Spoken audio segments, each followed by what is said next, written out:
7 o'clock in St. Louis. You are listening to The Morning After on 101 ESPN and the TMA STL YouTube channel. Tim McKernan, Doug Vaughn, Martin Kilcoyne with you on the program. Jackson Burkett is with us on the ones and twos. And, Doug, you wanted to put your finger in Jackson's chest for the Jalen Brunson three-pointer play that cost us all money last night. Go ahead. Yeah, why didn't you give us a straight skinny on that? Were you trying to dupe us all? You trying to get in our pocketbooks, our billfolds? Because you are getting in our pocketbooks a little bit. I like the term billfold. I do too. It kind of makes sense because you have dollar bills and you would fold them. Oh, wow. Right. Yeah, definitely. Last night, he shot plenty. Just couldn't find the bottom of the cup. What are you going to do? You didn't see it coming at all. You're going to cover our losses. That's not part of it. Like, would you put 10,000 on it, or did you go 15,000? $15,000. Well, we'll get right this weekend, college football weekend. Oh, what's your play? Well, yeah, I'm going to cook one up. Well, you and I have a bet, Tim. We do. I have Miami, Florida. Yeah, and you're catching 3.5. Doug, you like that? I'm catching 3.5. I didn't like it much. No, I didn't really care for it. We're locking that in too. No odds movement on that. Locked in 3.5. Fine. Hey, listen. Okay. My word is my bond. Sure. My word is my bond. Your word is your bond. You can text in 314-399-9646. Air Comfort Service, text inbox. Talk it over in the Michelob Ultra YouTube chat. Doug, we are now up to 6,360 subscribers. Hey, okay. So over the next 3 shows, we need to get 40 subscribers. And then we all receive a $15,000 bonus, actually, which will cover your losses on the Jalen Brunson three-point play. Which would be nice. It seems like we're getting about 10 or so a day. Yeah. So we could come close to 6,400. Why don't you show some boy cleavage, and I bet we'll get 30 right now. Well, wait till I have some work done. Oh, is that right? Yeah. What do you like 500 cc's? Well, we're negotiating that right at the moment. I don't know how big I want to be, really. It's hard on your back. I really appreciate that you went further with that than I ever anticipated. You can call in on Doug's how a big little frisky today, I think. Well, because he's pissed you lost $15,000 on this Jalen Brunson thing. It's a principle, $15,000. And I got to tell you, every once in a while, Doug, I forget that we're on camera. You always come in with your hair combed and Natalie clad. I often look like I just left the docks with Kachuk's mom. Yeah. Still on the clock, I believe. Well, you also work till, 11 o'clock at night? I don't always prioritize, combing the hair in the morning. Just get here, be comfortable. And yesterday, my wife Kim and I dropped my mom off in Kirkwood. I had the day off. And we just buzzed in, that Geyer Inn right there by Kirkwood. Oh, sure. Yeah. That's a hockey hangout. Soup Campbell, I believe, owns it. So we just grabbed a quick drink there. And a gentleman said, "Oh, hey, Martin, I watch you guys every morning." And I said, he goes, "Oh, I watch the YouTube." And I thought, it is on TV. Maybe I should get up and comb my hair. So obviously we have TMA Geyer Inn followers. And then we're leaving, and I hear a couple of guys at the bar talking. And one of the guys says, "I don't get why Margaret's peg." And I thought, are we grooming? Doug, were you at the cocktail lounge watching this Knicks Spurs game? I almost felt the need to sit down and have what about Jack? What about John? What about Richard and Dick? What do you think? But I realized they weren't talking to me, Doug. They were having a private conversation. Okay. I just want to get so you and Kim. So we took my mom home. She lives in Kirk. We dropped her off. We'd been running errands. This is like about 5 o'clock. And said, let's just go get a little nip? I kind of suggested it. Day off. Doug, that's like so 1980s. I like that. It's the holidays. Let's go get a little scotch. And a dive bar. Stopping off for one. Yeah. Yes. Yeah. Just had a cold beer. Very Mick of you. Very Mick of you. They have a giant tub in back with a cold ice beer, Doug, ice down. Jackson likes to drink straight out of a trough. Yeah. This actually had canned beer. He just drops his head down. He doesn't even pick the drinks up. He just drops his head down in the trough for O'Field. Yeah, and if you dare kink shame me right now, I'll come across this desk. Oh, wow. And he looks frisky as well. Yeah, everybody's frisky here. This is going to get naughty. Why don't you get naughty? 314-974-0101. What an invite. So you and how long did you stay there? About a half hour. You get good and lick it up? I wanted to hear like 8 hours. You closed it down. No, we did not. It was just a little stopover, as you said. And I just reminded to carry out in a wheelbarrow? Gentleman that listens to the show, when he said, I watch every morning, I thought, I should probably get up and comb my hair. So I did today. Doug's frisky. I've combed my hair. Tim wants to get naughty. And I think Papers is, I think he's got a confident edge today. I can see it. What's going on with you, Papers? I feel like you've got a little confidence today. Some days you wake up about 5 minutes before the alarm clock goes off, and you're like, my body's ready to go today, This guy's body's ready to go for the listeners. Yeah. Biorhythms are in sync. Yeah, just... Is it circadian rhythm, Doug? Circadian rhythm? Something like that. Yeah. And it was great, too, last night, because I fell asleep and then woke up in the middle of the night. I was like, I'm going to look over at my alarm. It's going to be like 4:15, and I have to get up here in 15, 20 minutes. Mm-hmm. And it was 1:30. I was like, nice, right back to bed, baby. Oh, so you like that? Second sleep. See, if I see 1:30, I'm done. Cash me in. Right, but I had already slept a couple of hours to that point. So, when it was, in my mind, it's second sleep. It's like I get to go to You bed like the term again. second No, sleep? I don't I had a care feeling for it. you were going to I be don't pissed like by that. that. Because when your alarm goes off originally, you're like, man, what I wouldn't do for another 2 hours of sleep. And that's what I felt like it was. Extra time, like soccer. I get that when Dora has to go to the bathroom about midnight. And Dora's a whore? No, that was tinsel. Dora's a little more modest. Classic. But she'll get him going right in front of my face. All right, let's go outside. Carry her outside. There I am in my pajamas out in the front yard, waiting for Dora to go to the bathroom and back inside. Guys, my read is Papers got laid last night. That's from Mike Gundy's buyout. Well, he picks his spots kind of like Justin in Columbia. Jackson, would you like to make an announcement? No, it didn't happen. Okay. All right. Well, there you go. It was a big NBA night. Yeah. I mean, did you have action on the Jalen Brunson three-point play that cost Doug $15K? Of course. Yeah, I wouldn't give it to you if I wasn't going to ride with you. Shot at the spread zone out of nowhere. Thank God I don't bet the picks that I make on the spread zone. You can call in and hold us accountable for that. You can text in. You can talk it over with the Geyer In viewers at youtube.com/TMASTL. Jackson's brother Charcoal's in there talking to Bill Reloaded and Jeremy Hodge and Vinny Favorito Comedy, who says morning cocks. And I think that's a bold assumption. It is. How does he know what we identify as? Well, especially the fine folks in the Michelob Ultra YouTube chat. We got Jeremy Rutherford coming in studio today at 8:45. I was on a mission. I think about 5 o'clock I was texting Papers. And then I'm like, why didn't I ask Martin? And I didn't hit you up until like 6:10 about the Doug Armstrong media session yesterday. Was this a surprise State of the Union? Because the reason I was asking Jackson was, I'm like, I haven't seen it anywhere. I was looking for it last night, but I saw Jeremy Rutherford tweeting about it. But it sounds like it was just the print guys, Martin? My understanding, I was off the television yesterday. Because you were at Geyer In. Yeah, had an appointment there, had to stop off, see some clients, make a few calls. Out of the office. Sure. Can't be reached. Yeah. But I did see a lot of Doug Armstrong comments, and he had told JR that for the most part he wants to talk beginning and end of season. So he hadn't been doing as much in-season interviews. But it appeared, because I saw Matthew DeFranks, who's with the Post-Dispatch, Lou Korek, NHL.com, and then JR with The Athletic. Those three were all posting quotes from Armstrong. So my sense is after the skate yesterday, they probably just said, hey, if you guys want, Army's available. And I respect that those three guys are there every day.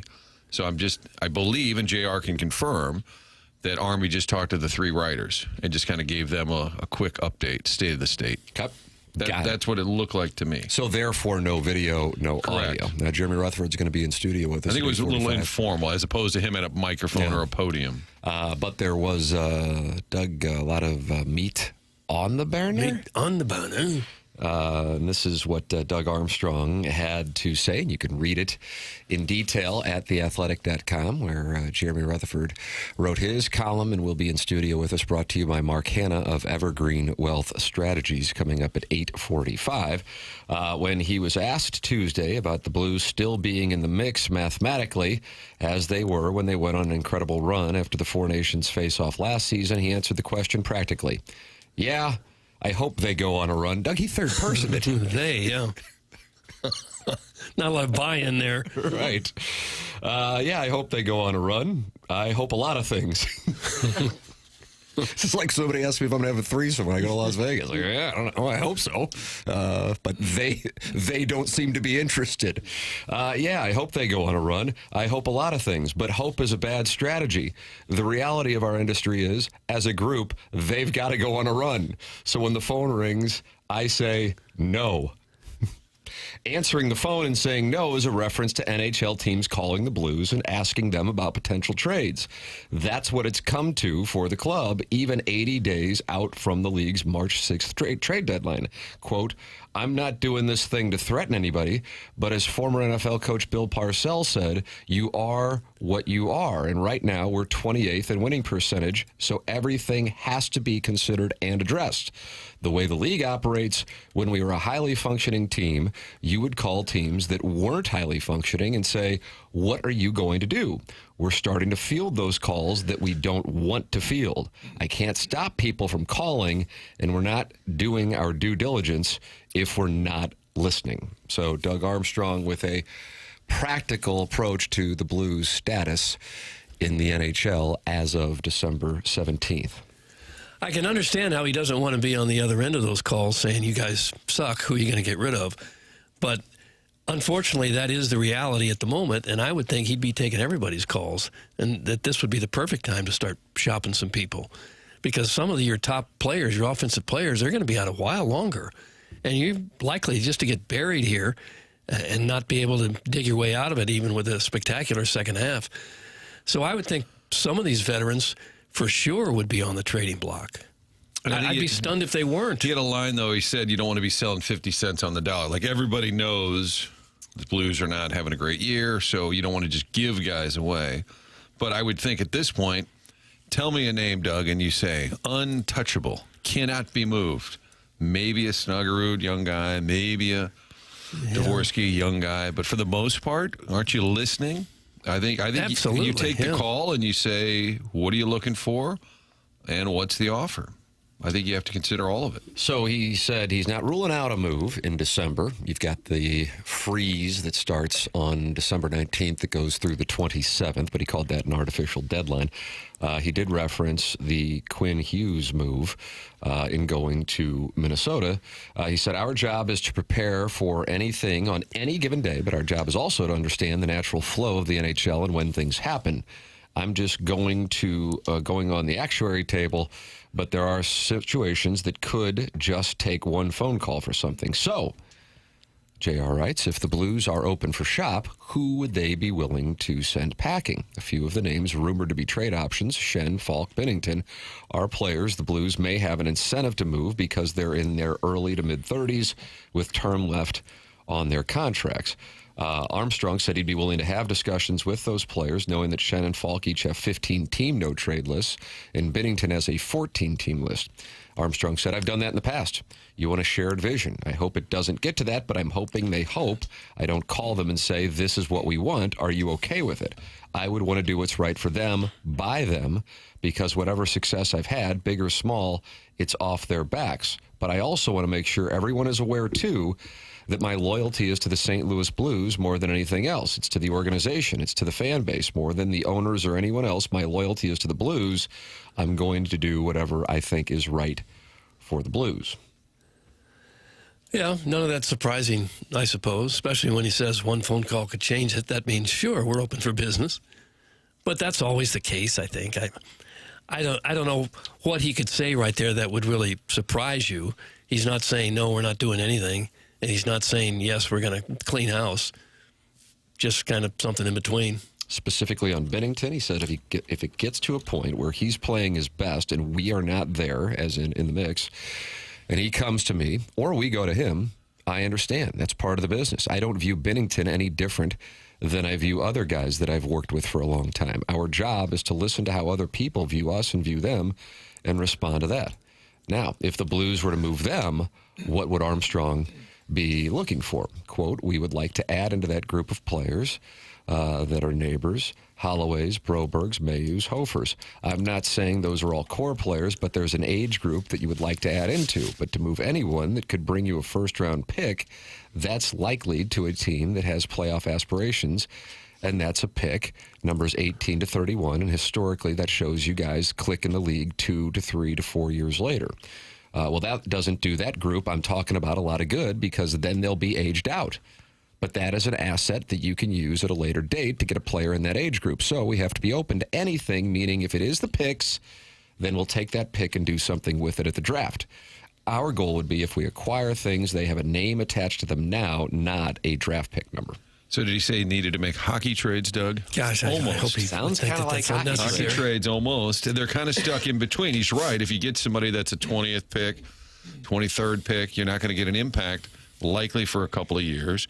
What's the time frame? Whereas the Cardinals now, surprisingly, seem to have some clarity. We're not going to be good immediately. We're a couple of years away. The Blues are still kind of stuck in the middle. You've got the older core group that has won and could win now, and then you've got that young group that's kind of ready, right? Neighbors and Holloway. So if you're adding pieces that are 2 to 3 years away, it doesn't really mesh. So I think they're kind of in a weird spot. You're going to want other teams' players who are about like those guys. Yeah, or at least Similar close age, to being 23, NHL 24, ready. Yeah. Yeah. Well, the Blues have basically 3 tiers right now. You have the guys who we referenced earlier who are in their early approaching mid-30s, who have no trade clauses in 2 of their cases, Falk and Shen, 15 teams, in Bennington's case, 14. Then you have the ones that I think have people particularly frustrated, and he talked about that, and that's Thomas, Kyrou, Parayko, Buchnevich. Parayko, Thomas, and Kyrou in particular would generate significant trade interest, JR writes.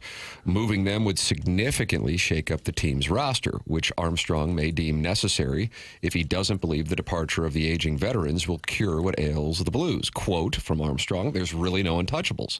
Not just on the Blues, but there's really few untouchables in the league. There's a lot of guys that when things aren't going well, I would say the trade list grows. Things aren't going well. So the list couldn't be, no, we could never, ever consider that. The issue is that all 4 are currently underperforming. And that's when he got into the we're not selling 50 cents on the dollar out of anger. We're not considering trading players less than the value we think that they are worth. So, Martin, that was the quote that you were referencing where he's saying we're not just going to get rid of them because we're not happy with the way they're performing and then not get what we consider to be proper value. I'm anxious to hear from JR, Army's tone, like in-person body language, because I sense he's as frustrated as everybody else. Like, I thought this group was better. I think you could probably come out and start naming names, but he doesn't want to do that. But I think he is as frustrated. And granted, it's his team. Ultimately, he's done a bad job because the team's not any good, and I think he knows that. But I would love to know tone. I feel like he is beyond frustrated with this group because they think that they should be better than what they're showing. Yeah, how could he not be frustrated? I mean, they're having a horrendous year. There's not a player on the team that you'd say, boy, there's a guy destined for the All-Star team. Or there's a guy that's going to compete for one of the trophies, individual trophies at the end of the year. They got nobody. That is a good gauge. I like that, especially we do it with Cardinals all the time. Is there an all-star on this team this season? Is there anybody that is worthy of that? And the answer would be no. I wouldn't think so. Maybe Broberg. Maybe. I don't know. Great machine. And the veterans that, that are supposed to lead the team, they're having some of the worst years of their entire careers. I don't think that they have much of a choice but to break it up at this point. JR finishes off the column by saying, one thing that's also clear after hearing Armstrong speak Tuesday is that he is not trying to kid himself about the Blues situation. And while it may take some time to play out, change appears inevitable. So Jeremy Rutherford will be in studio with us taking your 2-part questions. That is coming your way at 8:45 on our TMA Stiefel dossier. In addition to that, we will have the Design Air Heating and Cooling email of the day. That comes your way at approximately 10:45. And Doug, when the program comes back from our holiday break on January 5th, we will have the greatest promotion in the history of this program. Seth Goldcamp of Design Air Heating and Cooling giving away a $10,000 HVAC system to the winner of the Design Air Heating and Cooling Emailer of the Month. For those of you still new to the program, each day at approximately 10:45, but we're going to move it up to 9:45 because Martin still got that onboarding goes on in January. So we'll vote at 9:45 in January. And then the winner of that day goes into the standings, and whoever wins the most in the month of January wins the $10,000 HVAC system from Seth Goldcamp and Design Air Heating and Cooling. So my recommendation is to start emailing in now, see what gets you in the filtered file, see what gets you votes, and then you're primed and ready to go when the competition begins on January 5th. It's Design Air Heating and Cooling online at designairservice.com. And Doug, it's a little warm outside, relatively speaking. Yeah, I'll take it. December 17th. I'll take it. Not bad. As cold as it was this past weekend. This feels great now. I know you don't say Christmas, but prominent winter holiday, which is coming up a week from tomorrow, sunny and 62 degrees. No fooling. Yeah, so maybe we can get out and compress the ball if Jackson will let us on Log Cabin. You think those courses will be open? Sure. Yeah. Yeah, Log Cabin's open. Log Cabin is open. As far as I know. Okay. I haven't got an email saying the other way. It just seems like it'd be really hard to go out and do maintenance on a course this time of year. I don't know how you Talk to Sweet keep it up. Guy. He does it. If you're a member of the Sweet club, Guy, call in and also talk Sweet about the Guy. Sapphic story at the Post. can you show up at any, if you're a member, Yeah. let's say at Belle Reve or Old Warson, can you just show up right now and go walk 9 holes? Can you just, is it ever like Probably not closed right off? now. Probably not Well, I don't know. I You mean, gotta ask are there, those questions to Jackson. are there- Doug and I have no idea what this world's like. are there times when it's just closed? Like you Usually in can't- the winter, golf courses we'll start, if it's warm enough, we'll start tee times around 9 so they can get out there. Okay, so you're talking time specific. I'm talking day. Okay, like this time of year. As long as, if they have tee times, obviously, they're ready to rock. You can get out there and Sure. okay. Oh, Geez. warm enough day. I didn't go to golf school, Tim, No. so I didn't know the answer. Jackson did, Florida Gulf Coast University. What is it called, Dunk City? Yeah. 2013 run. And that's why you went there? Influenced by their run? I was in that area when it was happening, which was pretty cool. Is that right? Spring break. And so that was cool. The university is really young, so I didn't really have much knowledge of it prior. But they were one of, I think, 18 schools with that golf program. So I thought the best proximity to good golf courses and in Florida, sure, let's take a run. Huh. But didn't like it once you got there. Loved it. Enjoyed all the people. Just wasn't I thought the best direction for me. And you're a true son. You wanted to come home. That's Hi, the Tiger. thing. Tiger Mike would like that if I was like, Columbia just kept calling my name. So you left South Florida in the winter for Columbia, Missouri. Yeah. Yep. Okay. And no regrets. Let Did me you hear. feel the columns calling you home? Yeah. Like it was like magnetic, you know. You liked Columbia so much you lived there. You moved there. Yes. Yep. Guess I'll start emailing in January. This is going to be an easy W with all these weak-ass emails that come in every day. And that's from the MILF Hunter, who sounds like he thinks he can beat Carlos Spicy Wiener. He thinks he can beat Buck Swope. MILF Hunter, best of luck. Maybe this is your time. Dudes be trying to push up on my wife. She bad. It's just the game, right? That's what they do. I just clarify, Is that the Tim. MILF Hunter there? This is not a gift card for an HVAC. This is an actual HVAC That's unit. correct. $10,000 prize. Now, Eric in the Central West End is pissed about the competition. Is that right? Makes him angry. He is Maybe you not should call happy. in. Oh, wait. Yeah, we had that the other day. How can you vote at 9:45? There's still meat on the show left at that time. Doug? Because we want to. That's the reason. Also, we don't need any other reason than that. For voting, you want to have an odd number so that there is no ties. And Martin, of course, has onboarding at 10. So if we vote at 9:45, that ensures us that we will have 5 votes. That is correct. Eric, you're welcome to call in, though, and file your grievance on the air. 314-974-0101. That is how you can call into the program. Callier and Thompson phone lines. Of course, text in 314-399-9646. And, of course, the Michelob Ultra YouTube chat, Doug, where our goal is 6,400 subscribers by the end of the week. And we are now sitting at 6,360. While friends gather and talk it over in the Michelob Ultra YouTube chat. MILF Hunter? Who the hell is MILF Hunter? Let's get together, bro. That's from the Huntley Hot Wife Hunter. I'll be darned. So they feel like there's an opportunity there. Could be. Yeah, we'll see how they get Or along. competition. Yeah. So they're in a similar line of work? Well, yeah. Because I think. Is there an overlap there? Sure. So bring out the Venn diagram. Yeah, no problem. Jackson's going to do a Venn diagram, Tell Doug. you, this kid's on his game He today. is. He is. Well, you would have MILFs, attractive See, mothers. that's the Venn diagram. Over Is the here. right hand And then flailing. hot wives obviously can be younger, like in their 20s, but also 30s, 40s, and that's where you'd see the intersection there. So what are you saying to a 50-year-old hot wife right now? That she's not really? No, she is. She's both. Okay, you didn't say No, it 50s. wasn't included You said in the 30s age and group. 40s. Yeah. Well, what if you're insulting 50 people's it's hot wives out there? It's Mila Jovovich's birthday, 50 years old, Very exclusionary. and gorgeous. Sarah Paulson Now you're turns backpedaling. 51 You're today. backpedaling. Gorgeous. Okay. How about the 60-somethings? Sure. How old's Charlize? Okay, when does I don't think Charlize Theron's in her 60s. I was going to ask a question. I want to regret. No. 50. No, do it, Martin. Do it. No. Please ask. Swim in our septic tank. Yeah, dude. Well, the question I have, since we're doing this Papers Venn diagram, Right. Right. Which was basically two arms flailing. it didn't seem to provide a lot of clarity. But at what age are you in the MILF category? At what age do you have to be, like 40 plus? I'm just, since you're doing this. Sure, Venn no, diagram, no. Way I younger. think by definition, you just have to be a mother. Right. I took the words right I out of my mouth. understand that, but you probably have a loose definition. Because we're doing the overall. We're trying to help these two gentlemen work together. 40 and over? Okay, that's what I was guessing. But Tim says younger. Yeah, I'm gonna have to respectfully, of course, disagree. You know.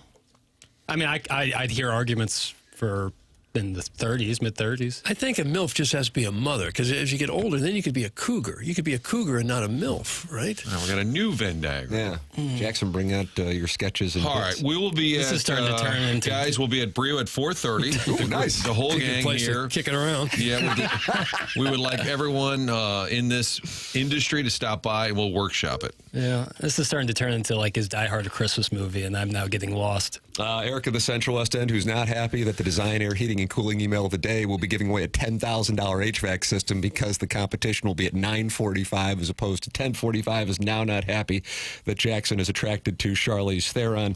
Charlize Theron is such a woke loser. Shocker that Libby Jack is obsessed with her. That's Eric in the Central West. What are you How'd gonna that do? feel? How did that I would feel? like to see Eric's book of woke losers because it feels like it's an encyclopedia collection. Deep. It's deep. Let's see. Boy, there are a lot of people responding to this conversation. You mean the Doug Armstrong comments? You know what? Actually, there's a lot more on this. Aaron King Photography? Well, that's right. Here we go. The businesses are now getting dragged into this. But I think she's Mrs. King, and she's called in. I can't change the name, though, because she's using that Well, account. she's fine with the conversation. She says, "Game on, MILF Hunter. I'm warming up my typing fingers as they read this on air." That's from Mrs. King. Oh, an Does that email say- war. Okay. Oh, I thought she wanted to go MILF Hunter, and I was about to pull up a chair. I think she's saying, I'm right ready back. for the email challenge. Wouldn't it be funner, though, if it's what I was thinking? I think it's a man. That's Just ignore typed what that Martin in. said and continue. Let your thoughts run wild over there, Tim. Yeah, I guess that's my wife's been MILF material from the time she started popping babies out. #bless. That's from Scott's Wrinkled Ballsack. And Doug, if you remember, his wife fell in love with Lisa Ann. Was that at the 2023 Dotem? Did she fall in love or did you just dream about that? No, she showed up. She was there at Eddie McVeigh's Maggie O'Brien's, the great Eddie McVeigh. True. They clearly were falling in love. And then she was so in love, she showed up to Normandy Golf Course to meet up with Lisa Ann, but unfortunately she drove the minivan and had a couple of kids in it, and Lisa Ann wasn't comfortable with pursuing it at that I point. see. Yeah. Lisa Okay. Ann, of course, a prude. Just another day at the golf course. Yep. Was that the pizza theft, Dotem? I think it was. Wow, God, two significant events on the TMA timeline in one day. The Walrus Might was as well running out pick with on that. boxes of pizza. It's kind of like the 30 for 30 on the day of the... Oh, is that where you were going? I was going to say The this is OJ gonna- chase, the Knicks Rockets, Arnold Palmer's last U.S. Open, and something else happened that day. United States World Cup, did they beat Colombia? Shakira's from Colombia? Am I right on They that? beat- I Hips don't- don't lie. Edgar Renteria's from Columbia. Who else? Sofia Vergara, and I remember a friend of the program, Jim Edmonds, telling us Edgar was friends with Sofia Vergara and brought her into the clubhouse. And as you might imagine, it stopped the conversations on the pitching matchup for the day. Yep. Was this when she was a big star? I think before then, before she actually became a big star. Yep. A bit of a looker. Yep, a lot That's of a people. real nice lady. Imagine this. Martin, Edgar's Charlize Theron's a smoke show. That's from Martin Sweater Vest. I didn't know that you were... Hell yeah, brother. I didn't know if this I didn't is think there really was a debate. I think That's what I'm Eric saying. just It's labeled, Eric just doesn't like labeled her. her as a woke loser. Whatever. Have I think ever you can seen- get past that. You ever seen Mad Max Fury Road? I'll put some hair on your chest. Doug? Why would it do that? Sounds like a movie, boy. That's so good. So a movie will put hair on your chest. Yeah, I'll put a little lead in your pencil. Well, that's different, isn't it? Is it a Jack I agree with Nicholson? Martin. Want me to get that Venn diagram out again? Yeah. You just went You do Jack have- there is a- Nicholson. Yeah, The other my grease shows, board. for those who listen to 101 all day, and I know there are plenty of people who do, which show uses the dry erase board the most? I know we use it the least. Yeah. So, Jackson, you could maybe do the Venn diagram for those who are watching, because, Martin, we know they watch it, the guy are in, and we can have Jackson's Venn diagram of MILFs and hot wives? Yeah. Mine love was to pretty see it. simple. I once used the grease board, Tim, to try to Grease board explain. or dry erase board? I think either's fine. I once used it to try to explain what the Blues should be doing on the power play. Oh, wow. And getting wide, talking about width. Look out, Steve Ott. Yeah. I don't think This it guy's resonated. got his own grease board. I don't think it resonated as well. But yeah. Jack Nicholson said, "Lead is in the pencil." What was the movie? He was film? driving with his feet. It was the woman had cancer. Was it Sally Field?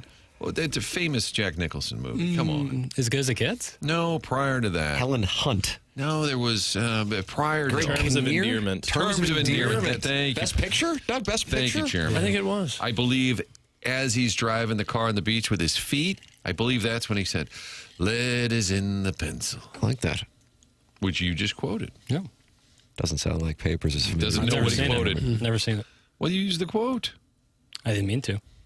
I didn't mean to. And you quote want to him. be my movie boy. Mrs. King, who is very active with this Design Air Heating and Cooling email of the month for the $10,000 HVAC, says just because his daily wardrobe consists of camo and bright orange doesn't make me huntable. That is from Mrs. King, who is already going after the MILF hunter, and now we have another listener war. It's Mrs. King, who texts in as Aaron King Photography, going after the MILF hunter. I add that one to Mr. Licks, Warson Woods Wacko, Cottleville, Webster Groves, and Carlos Spicy Wiener, and the guy who's excited about his 14-year-old's volleyball team. I can't recall what his name was. Heimblum spreadsheet, maybe? Maybe. Yeah, that sounds right. It's tough to keep all this straight. Yeah, we could use that on the dry erase board That's or right. grease board. Mm-hmm. And Doug is mad at Jackson today because Jackson's playing Jalen Brunson 3-pointers last night. Didn't cover. Doug lost $15,000. No, I didn't. $15,000. Not happy about that at all. You can text in 314-399-9646 if you'd like to go to war with listeners. You can also just start one up in the Michelob Ultra YouTube chat where friends have gathered to talk it over. And then, of course, you can email in the morning after at InsideSTL.com and call in the Callier and Thompson phone lines. It's TMA 101 ESPN.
and the old vet Fowler, neighbors Booch. Come on now, holler. We've been hit hard, but those wounds have calloused. Come mid-June, we could be hoisting that chalice. Oh, we gonna be on there twice. Let's go Blues, go for the gold. For that cup I'd sell my soul. Nothing better than playoff time. In the NHL, you got to be primed. Come on, boys. Keep your head on a swivel. Heading for the top, not the middle. People might think I'm crazy, but if we just get hot, we can win this, baby. There you go, Doug. I agree.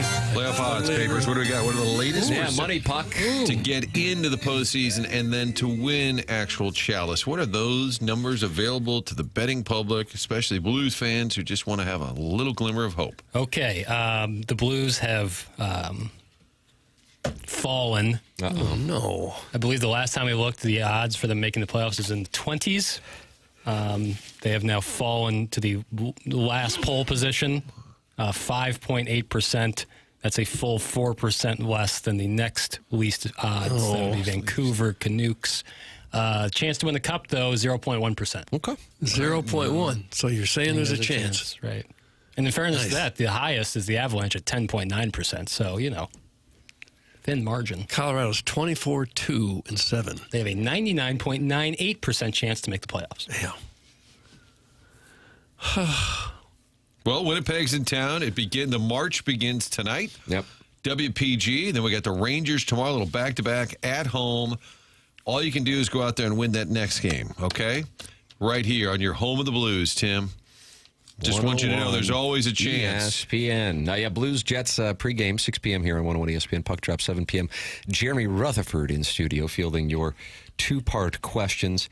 That coming your way at 8:45 on the TMA Stiefel dossier. Design, Air, Heating, and Cooling email of the day coming your way at 10:45. People are emailing or texting in going, tell me about this email competition. It's something that we've been doing, I don't know how long on the show. Papers, I feel like you might know better than me or Doug, even though we've been here for it. I think it goes back like 15 years that we wrapped up the show with the email of the day. Yeah, ever since I've been listening. But it was always at you weren't 9:45. doing that at the beginning, I don't think, in 2004. I can't imagine, but hell, I don't recall that. Where's Buck Swope? Is that a Jim Rome thing? Was that always like kind of... That is correct. Yeah. He would take emails? Oh. Rack him. That's when I started doing radio because we did emails when I was working with Frank Cusimano Martin, kind of a Sandbox? unique pairing. The Sandbox was when Frank was away. And it was me, you, and the cat. And we got to goof around. Frank listeners were not happy that we were there. It's a common theme throughout our careers. But then I was a Jim Rome ripoff because we did emails. It was that simple. And you have to go. All right. Crumple them up. Producer Joe, we will not be reading more Orenthal emails. That is Howard not Stern funny. ripoff. And you read the whole thing. Very offensive. Read it. Yes, and then you read the whole thing. So that is the history on it. And coming up in January, Seth Goldcamp is coming up with the greatest promotion in the history of the show. Somebody's going to win a $10,000 HVAC system. So email in. You win that day. You get a point in the standings. Whoever has the most points at the end of the month gets the $10,000 HVAC system. The competition will begin on January 5th. Jackson, how many shows will we have in January? Do you mind me asking? Because I know we're off for Martin Luther King Day, but I believe 19? Is that right, Doug? Does that sound okay? Well, it sounds like a good guess to me. The week of the I don't 5th, know. the week of the 12th, the week of the 19th, the week of the 26th. There's the only one. Oh, there might be a Monday. Is an Monday? MLK. So that'd be 19, right?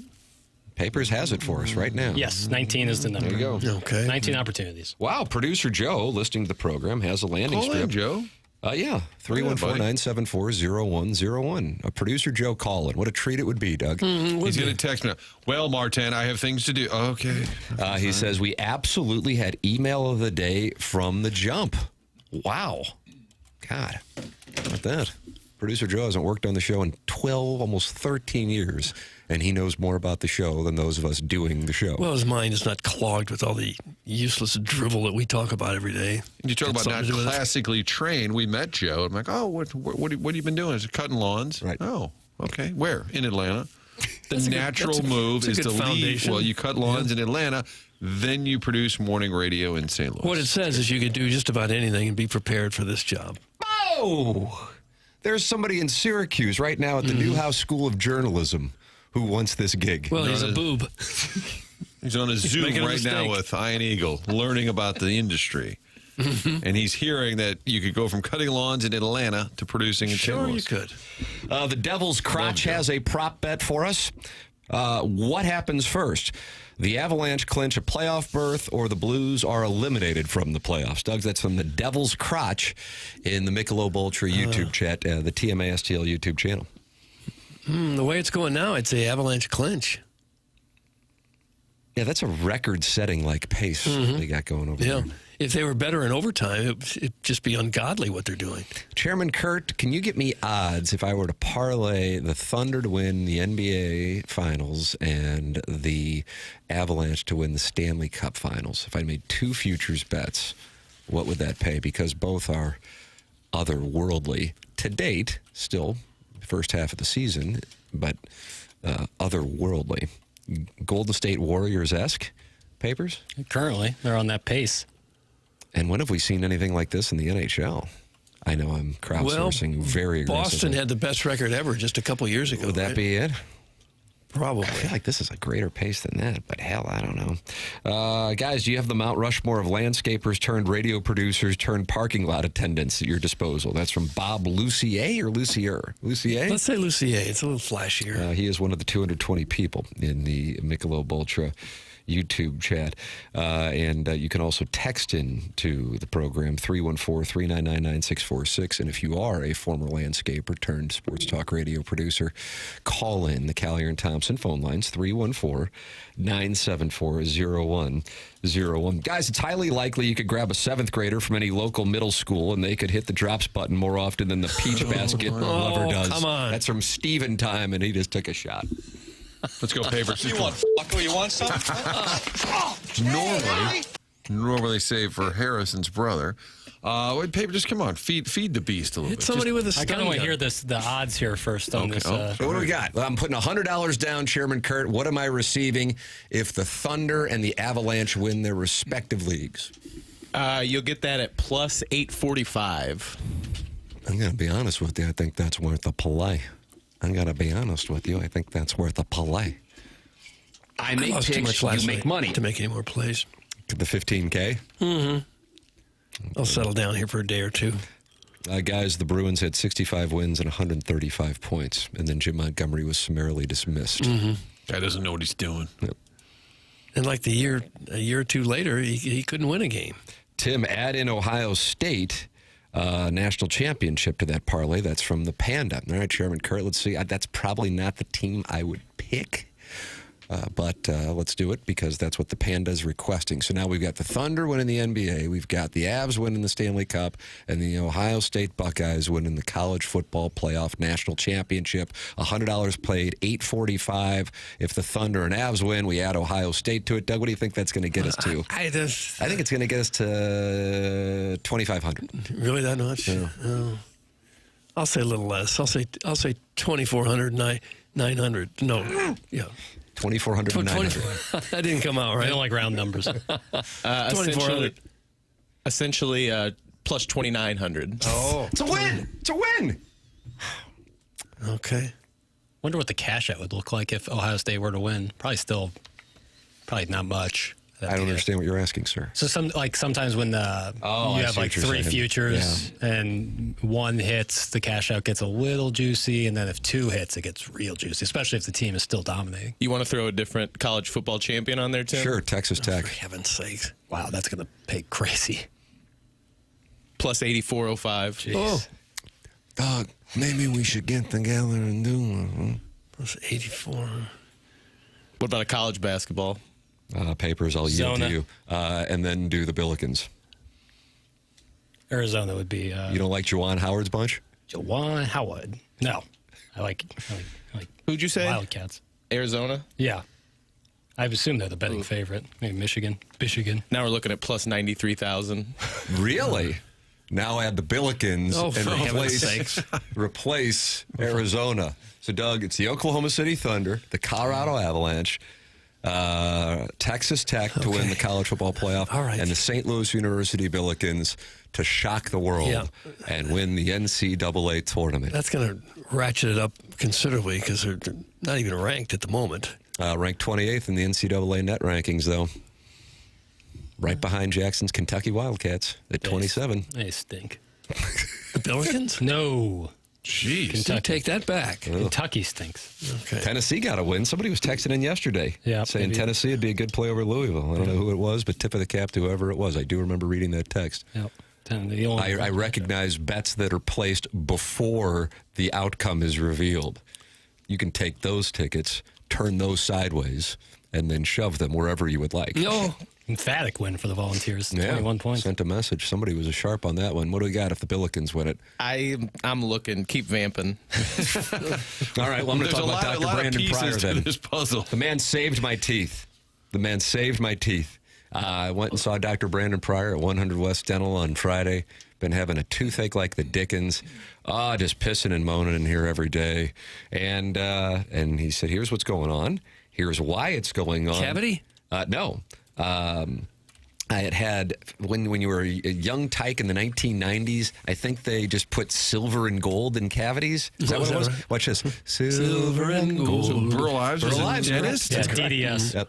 And it was some kind of outdated filling, and I had that replaced, but there was inflammation from it, and he told me what was going on, and ever since then, golden. That's what the man can do. Okay. On top of that, if you give him my name, you're going to get $1,000 off Invisalign. You walk into Dr. Brandon Pryor's offices, and you will not believe you are in a dentist office. That's because it is modern. The newest dental technology. 100westdental.com. That's 100westdental.com.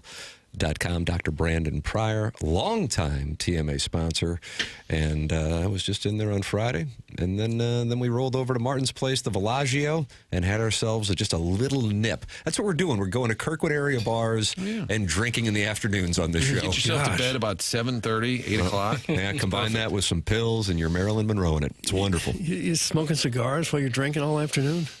The guy ran not really a cigar vehicle, I'd say. What is it? Probably cigarettes out back. Yeah, I can see that up by the dumpster. I mean, to each his own. Sure. God, that Brandon Pryor is a hottie. That's from the Okay. recovering alcoholic from Belleville and Webster Groves. Big Volunteer fan. Yeah, he does love the Bulls. Boston, 82.6% points. Colorado, 83.3% points. That's from Graybeard. Okay. He's done some nice math for us. Yeah, Boston won 65 games that year, was it? Yeah, they had 65 wins, 135 points. Chairman Kurt, you have the calculation? I couldn't find the Billikens. I have to tell you, they're not listed. When I was looking on FanDuel, they weren't listed. This was 2 days ago. But you know who is listed? Santa Clara. Really? You know who is listed? Who? Minnesota. Oh, Minnesota. Well, that's what I'm saying. Teams that they've beaten. Yeah, Minnesota's not that good. And there's another team that they've beaten that I saw listed on there, and I can't recall. Don't sleep on the Billikens. Maybe it's the Dons who they just clipped on Saturday night. Tournament. Yeah, you talk about the tournament. Bethune-Cookman at the Chaffetz tonight if you're looking for something to do. So they experienced Missouri, and they stuck around, and now they're experiencing Billikens, rah, rah, rah. I would actually like to know, did they just kind of have a little mid-Missouri I bet not. They travel? played Mizzou on Saturday. Sunday. So you I could bet they fly flew home home. Sunday night. They're Daytona Beach. You're home Sunday night. You spend all day Monday. Probably traveled to, I guess. But if you wanted to spend time in the Show Me State, What would you do for 3 days? Go up in the arch. We're talking rigatoni These are marinara. student athletes. well, They had classes. You go apple. Is it cider picking or cider? That's Lewiston. Yeah. Could have gone apple picking. West side of the state. You know. Tim is the Colorado Avalanche of sports radio personalities. Doug, that's from Mike Gundy's Gosh. buyout. He's having a big day. Tim, got a filling fixed? I guess I need to get one now as well. Stop That's it. from Mark Hanna. Doug, he is the sponsor of Jeremy Rutherford's appearance coming up at 8:45. Your two-part questions for JR. I have a feeling JR might be loaded for bear today. That's my read. I think JR might be loaded Coming for off bear. a live appearance He last was a night. live appearance at the Yankee Stadium of Hot Shots, the Hot Shots in Fenton. Yeah. Tony Twist was there. Oh, and Alex Ferrario, Donnie Fandango. Yeah. Wearing the Jeff Burton forever. probably a fun night of hockey talk. I would imagine so. So I think he's going to be loaded for bear. Text in 314-399-9646. That is how you can text into the Air Comfort Service text inbox, and you can open up your YouTube app, type in TMASTL, and the next thing you know, you're in there talking it over with hundreds of TMA listeners, 227 in there right now. Let's see. There is a guy producing Tradio right now that I hired straight from Subway. How about that? I'm not surprised. I'm not surprised at all. He's probably too educated for the job. You make a good sandwich? Sorry, we can't afford to pay you. I mean, you could do anything to have any of our jobs, couldn't you? What are you trying to say? I'm saying you don't need much of an education. I could have stopped about 7th grade, I think. You used to say first grade, so look at this. It's gotten a little better. Yeah, I didn't do much math in first grade. There's a tiny little bit of math involved. So if you can get through, 6, 7 years of schooling, you're probably okay. So we're trying to reach people who are 11, 12 years old. Right. Well, you've heard the content on the show, I'm sure. That's exactly right.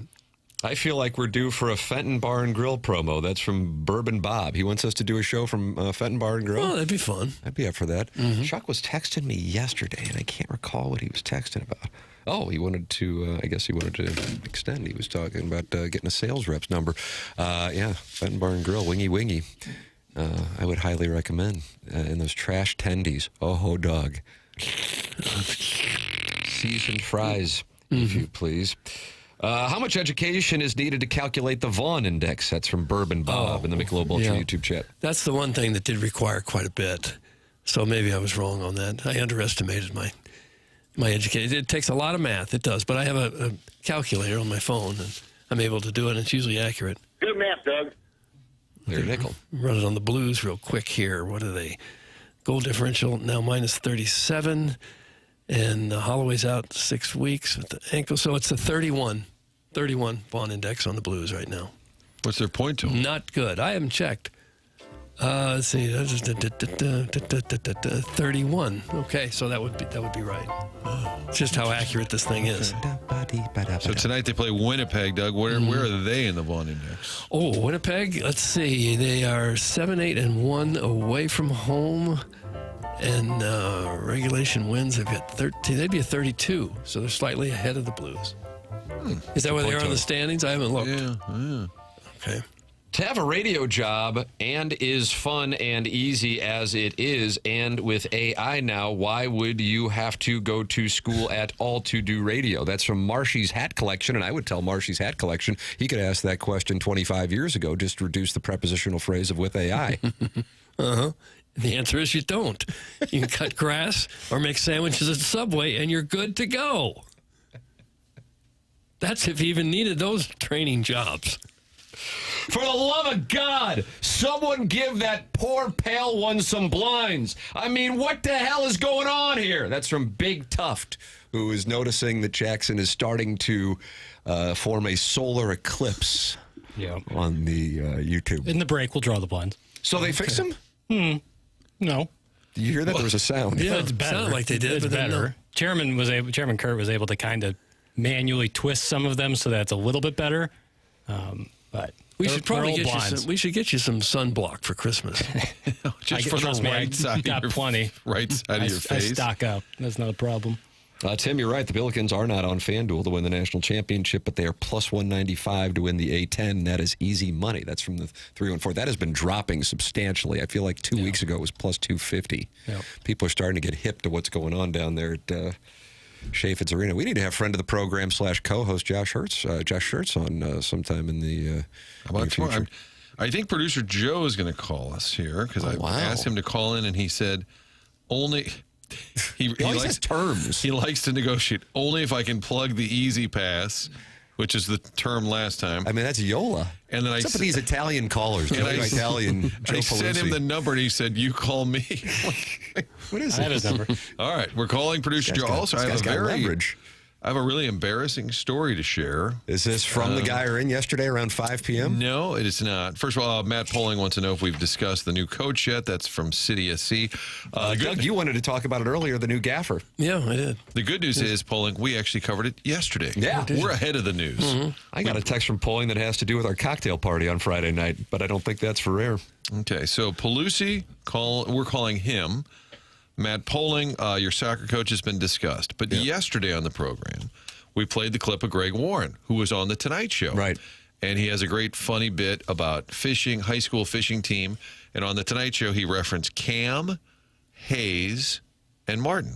I think it was Jansen Hayes. and Jansen Martin, Hayes, I okay. think. That's accurate. Which sounds pretty specific, right? Oh, Cam Jansen, Jim Hayes, and then I guess me. Right. So the cat texted me yesterday, said, "Hey, do you have Greg Warren's number?" He said, "I guess we were referenced." I said, "Yeah, I don't know." We were kind of saying, "I don't know, was it us?" And so I texted Greg Warren, "Hey, thanks for the shout out, great job, haha."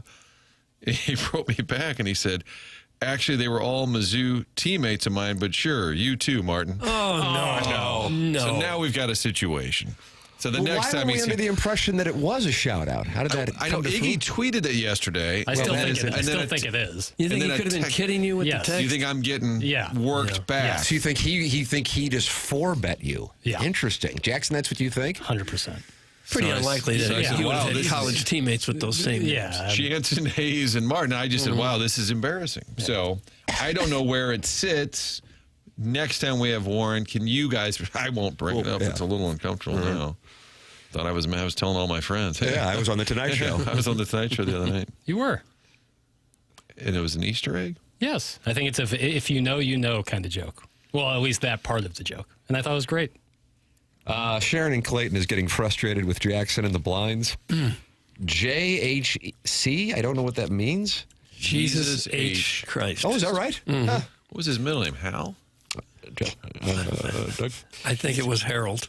As I've said no is the less same. than 3 times, go buy a cheap blind at Home Depot, a.k.a. Home Cheapo. Home Depot taking a shot, Arthur Blank. Better than risking retina damage or skin cancer. That's Sharon and Clayton, who's worried that Jackson is going to get skin cancer because the blinds aren't working. What? I'll be fine. We're going to close the blinds in the break and it won't be a problem. All right, this is a question for we don't Doug. work for these people. Are they called blinds because if you didn't have them, you might go blind? It's a nice Could question, be. too. Could well Let be. me find out. Thank you for checking. This is all this Could well until- be. I'm not sure we would even be allowed to go buy equipment and install it in the studios. It's because they block out the light, hence blinding Is that right? the light. Kind of Yeah. connected, yeah. Okay. I'll They deal do with it. they do a blinding job. Okay, yeah. Instead of you being blinded, I feel like it is kind of like papers is like a phone charge. You can always see where it's at 70, 80%, and as the sun beats you down, your percentages, you need a fresh charge. The way to knock out Jackie Papers, if you ever really want to knock him out, is bring up TMA All Day on 105.7 HD2. That puts him in a dark place. And since we're going to be off a bunch here over the next couple of weeks, the man has to craft not only TMA All Day, but also best ofs. Yeah. And Papers and I have a new podcast that we'll be working on together. I don't know if it's not like some big secret or anything like that, but we're getting together with the guys who host it. Great guys. I've been getting together with them for a while. And I said, hey, how does next week to get together? We might wind up doing a Geyer in at 5 o'clock situation, Martin. I don't know. A Villaggio at 3 o'clock situation. I don't know. But maybe just a little nip. And Paper says the next 2 weeks are rough because I'm doing a lot of best ofs. And some might say that's a BS answer, but this man's doing a lot of best of. I mean, how many segments? 81. Wow. But who's counting? Answer number. 81. 81 segments. You still working on more? Oh, yeah. Are you really? And do you find when you're knee deep in this project that best of is kind of a loose term Yes. to use? Any segment we'll do is more like it, right? I didn't say that. You did. Okay. But yes. Well, I'm going to listen to every segment, give you a little report card. God help you. Yeah. So that's my week. Maybe every hour the dais could reapply some SPF 45 on Jackson. Yeah, that'd be a treat. Get some for cloud the coverage right YouTube now. It's pretty nice. No. But it is a beautiful day for December 17th in the St. Louis I metropolitan think we should area. go. We should go higher than 45. That white paste. What is it? 70 or 90?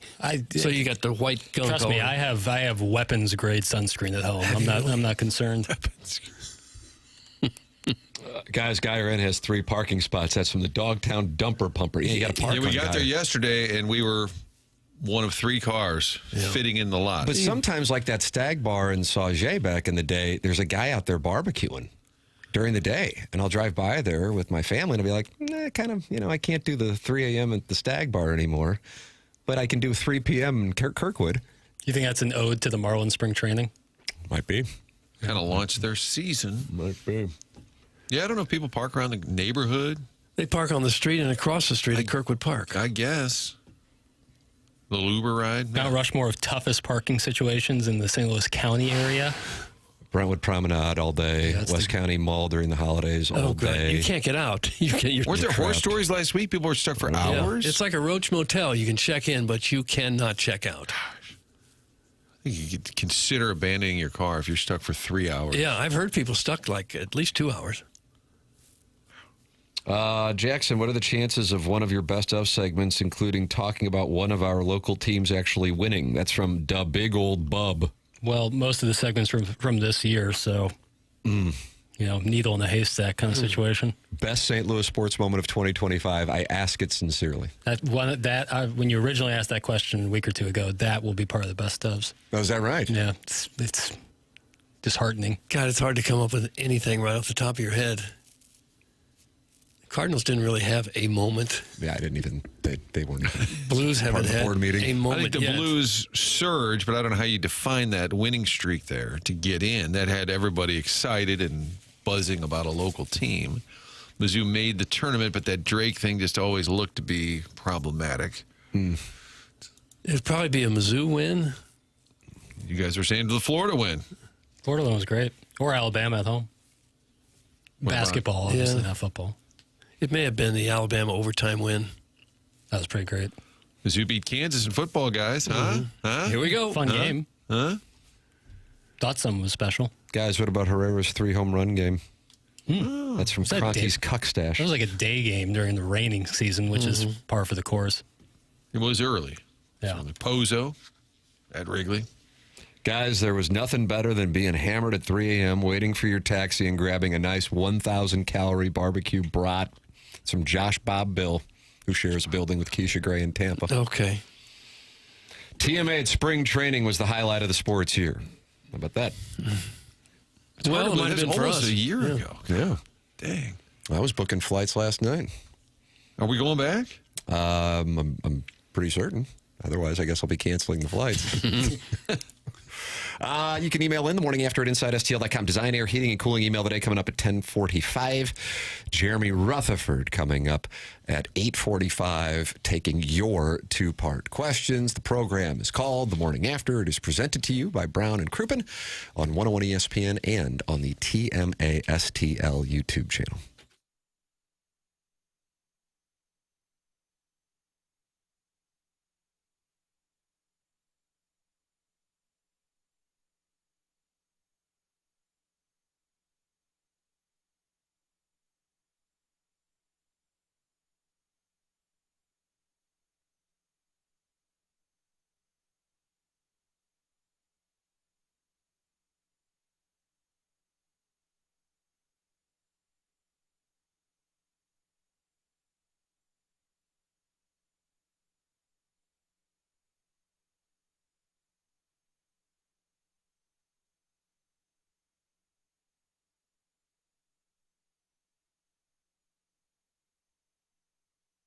We were just talking about Village Bar. Of course we were. Great spot for lunch this time of year, meeting up with friends. You haven't seen them in a while. Just gather the gang, head up to the Village Bar. Games are always on. Cheeseburgers, best in town. Waffle fries, wings are great. And on top of all of that, in December, the tasting room for 1879 Distilling is open on Saturdays from noon to 5. Beautiful spot. Call it a speakeasy. It's a really beautiful wooden bar with a little gift shop attached for all things Village Bar, all things 1879 Distilling, and you can sample the products, see a little tour out back, inside the barn, in back. That's the home for 1879 Distilling. It's where they're making these award-winning small batch premium liquors like Red Barn Vodka, 1879 Rye, 1879 Bourbon, and the tasting room, again, noon to 5 this Saturday. So if you're going to be up there anyway, hanging out, watching games, swing on by, ask them about the tasting room. It's a great discovery right there on the east end of the Village Bar. And you can find out more about these award-winning liquors. Get online. It's 1879distilling.com, St. Louis, Missouri.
Hey, this is Jackson with a Sports Center update driven by Johnny Londoff Chevrolet and Johnny Londoff Autoplex. Blues back in action tonight, taking on the Winnipeg Jets. Pregame at 6, puck drop at 7, right here on 101 ESPN. That was another Sports Center update driven by Johnny Londoff Chevrolet and Johnny Londoff Autoplex. See them at londoff.com. Chevy, together we drive.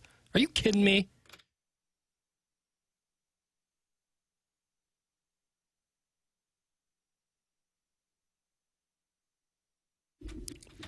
What do you think the music theme is here, Doug? I don't have any idea. What is it? Songs about light. Songs about light. It's a tribute to Jackson being roasted by the sun, but we were able to do something with the blinds during the commercial break. Yeah. It seemed to be working. Oh. I'm going to be striped with the situation of the blinds. Like the light will stripe me up, but it's okay. Even when they work, some of the light still gets through to you. This is Manfred Mann. Big hit, but it was actually Springsteen first. Blinded by Light. But I like this version better. And so the theme today, Doug, songs about light. I think we're going to hear all the lights. And that's Rihanna, Kanye, Alicia Keys is in there at some point, if I'm not mistaken. How about You Light Up My Life? And that sounds like it's coming based on Anne Jackson's Murray? heading on. Can I get City of Blinding Lights by U2? 2005, they would Sure open can. their concert with that song. Your light request songs, 314-399-9646. Text in, Air Comfort Service text inbox.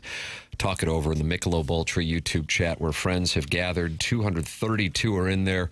If we can get to 6,400 subscribers, we all get a $15,000 bonus. And Doug needs that bonus, not for the holidays, but because he lost $15,000 on Jackson's recommended play last night, which was Jalen Brunson three-pointers. The bet was 3 or more. He hit 1. Doug lost $15,000, so we need to get to 6,400 subscribers on the TMA STL YouTube channel. Gosh, I hope we get there. Yep. Holy But you smokes. got till Friday at 11 o'clock. All right. Jeremy Rutherford in studio on the Stiefel Dossier. That's at 8:45, taking your two-part questions on the Blues and Doug Armstrong's comments yesterday. But joining us right now in what is a real treat on the Collier and Thompson phone lines. From the near inception of this program, he didn't arrive until 2 weeks in. And was that July of 2004, Doug, or was his first day in I don't know August? the years, Tim. And he had a near decade run on the program, and he was texting in to let us know that the email of the day was a part of this show from our very start back in July 2004. It's producer Joe. Morning, producer Joe. Hello, Joe. And you established some terms with Martin I'm telling you, for like- your appearance. Like John Hamm comes on, he doesn't have any requirements. Right. Costas, no requirements. Kevin Harlan, no request. Producer Joe, sure, I'll do it, but... Well, sure. At the time that those people are joining you, they're not being paid by somebody else for their time. So, As far as you know. well, I mean, I would assume. So, yes, I said as long as we could discuss easy passes and Blues game tonight and Blues game tomorrow night, bragging rights coming up, easy passes has got parking passes for all of those events. And we've got a promo code, bragging 2025, that you apply at checkout for bragging rights and save 30%. Tim, you feel like you're at the Super Bowl and you're doing Radio Row right now? Joining us is the legendary producer Joe, and you're like, let's talk about that one show. He's like, we will, but first. Okay, so producer Joe is now parking Joe, and go ahead and clarify, because actually I think Doug's a big parking guy. This is good information. Sure. Doug's also used easy passes in the past, so has Tim. Yeah. It's simple. We've got parking passes for every event that you want to attend. And you just go to easypasses.com. And like I said, for bragging rights, we've got a 30% discount at 409 South 15th. You apply bragging 2025 at checkout, save 30%. This is unbelievable. This guy. You guy. are. Can you are You're business- gonna get an invoice for this, producer Joe. I'm just letting you know. Well, I had stipulations, and they've been met. Gosh, he drives a hard park. I was actually, Martin, I was going to text you, and I forgot to, that tomorrow night, I think something on HBO Max that may be of interest to you there's a Counting Crows documentary that comes out tomorrow evening. I saw that. I know you catch a lot of hell about your love of Counting Crows, but I'm quite interested in watching that. They just had one on Jeff Buckley, Doug. Yeah. I haven't watched that good. yet. That was good. You watched it? Yeah. I like Jeff Buckley. But all of the music stuff that they've done on HBO has been really good. They did the Avett Brothers one, a handful of years ago. They did the one with Isbell for one of his albums that kind of was a precursor to his divorce. But, very much looking HBO forward to got Jason Isbell divorced? No, during the pandemic, he released an album, and there was kind of a making of the album documentary. But you could see the problems between he and Amanda at that time, and you kind of saw that things weren't right, and then they got divorced, I guess, at the beginning. Did they get cucked during the documentary? No, just some tension. How about that in the relationship? Oh. Yeah. Favorite Counting Crows song, Joe, and why is it Murder of One? It's not Murder of One. It's Raining in Baltimore. Okay. But Murder of One, very good, like Black and Blue. And Goodnight Elizabeth. Einstein on the Beach, can I say that? Yeah. Okay. It's a deep cut, sure. Tim, you're now listening to a conversation that Martin and Joe might have just sitting at the Guy Inn together without an audience. Yeah, with but just a now little you're nip. Producer Joe, I know you're a Georgia Bulldogs fan, just like Alan Dadeville. Doug, watch this. Georgia. Okay. Georgia is third on the odds to win the national championship at plus 600 for the record. The Buckeyes plus 195, the team they were beaten by 2 weeks ago. Indiana plus 310, and then Georgia at plus 600. Georgia will face the winner of Tulane and Ole Miss, so you could have a rematch. How do you feel about your Bulldogs' chances, and should we allocate some of our bankrolls on them? I'm holding a plus 800 ticket. Wow. On Georgia. I guess, what do we become a legal state on December 1st? So That's correct. Voted through, 13 months prior? That's correct. Yeah, sure. It seems as though they acted quite efficiently and missed all the football season. It makes a lot of sense. But I like it, Tim. I really do. I don't think there's a perfect team. And so at that point, go with a head coach that has a pedigree of having won national championships. I think there's some value in that. There's no holdovers of players, obviously, at this point. But I just don't think there's a perfect team. That why not roll the dice there? I think if it's not them, it ends up probably being their semifinal opponent. Well, I believe to be their semifinal opponent at that point. Then I guess with Ohio State. Ohio State, yeah. That's a stupid Thursday night game too. If they both get through, which just sucks. But it's an imperfect system. What did you say about Thursday night? If Georgia ends up playing Ohio State, it'll be a Thursday night. I don't like Thursday night football games. What else are you doing on Thursday night? Cosby Show? I wake up and go to work on Friday morning, and so they don't tend to end early, and so it'll just be a later evening. Carlos Spicy wanted to say, could the guy at least shut the window to the parking booth if he's going to get some payola in? I'm not. It's so weird, your listeners. There's something. There's something. I'm not. I'm in my truck. Beer Cats would like you to fix the damn gates at his building. Tired of it. I don't know what that means. That's parking related. Yeah, it's parking related. Yeah. He tends to text me quite a bit with. Doesn't sound like you enjoy it. He would like improved. Love me some Prod Joe. Deke Dotem. Love me some Prod Joe. Doug Deke Dotem, who has not been. He's not allowed to text in. Well, he's a member of the Fantasy Baseball League. He is. Producer Joe, are you looking for any new members for next year? Do you banish anybody? Because you banish. Is the Plowboy still on it? Or do you banish him? Or do you banish his co-owner? Whom? Plowboy. He wasn't in it this year. He was. I can't remember. Yeah, he came back after the drug league didn't go so well. But who would have thought? A lot of arrests, I think. That we did lose one member from the season-ending email that I send out. I ask, hey, if you're not going to play again, please let me know. We did lose a member. Okay. And so we will have to fill a hole. Maybe Brian Henshin, who's texting in to say hi, Producer Joe, or David Klein of Hedonism, who is texting in.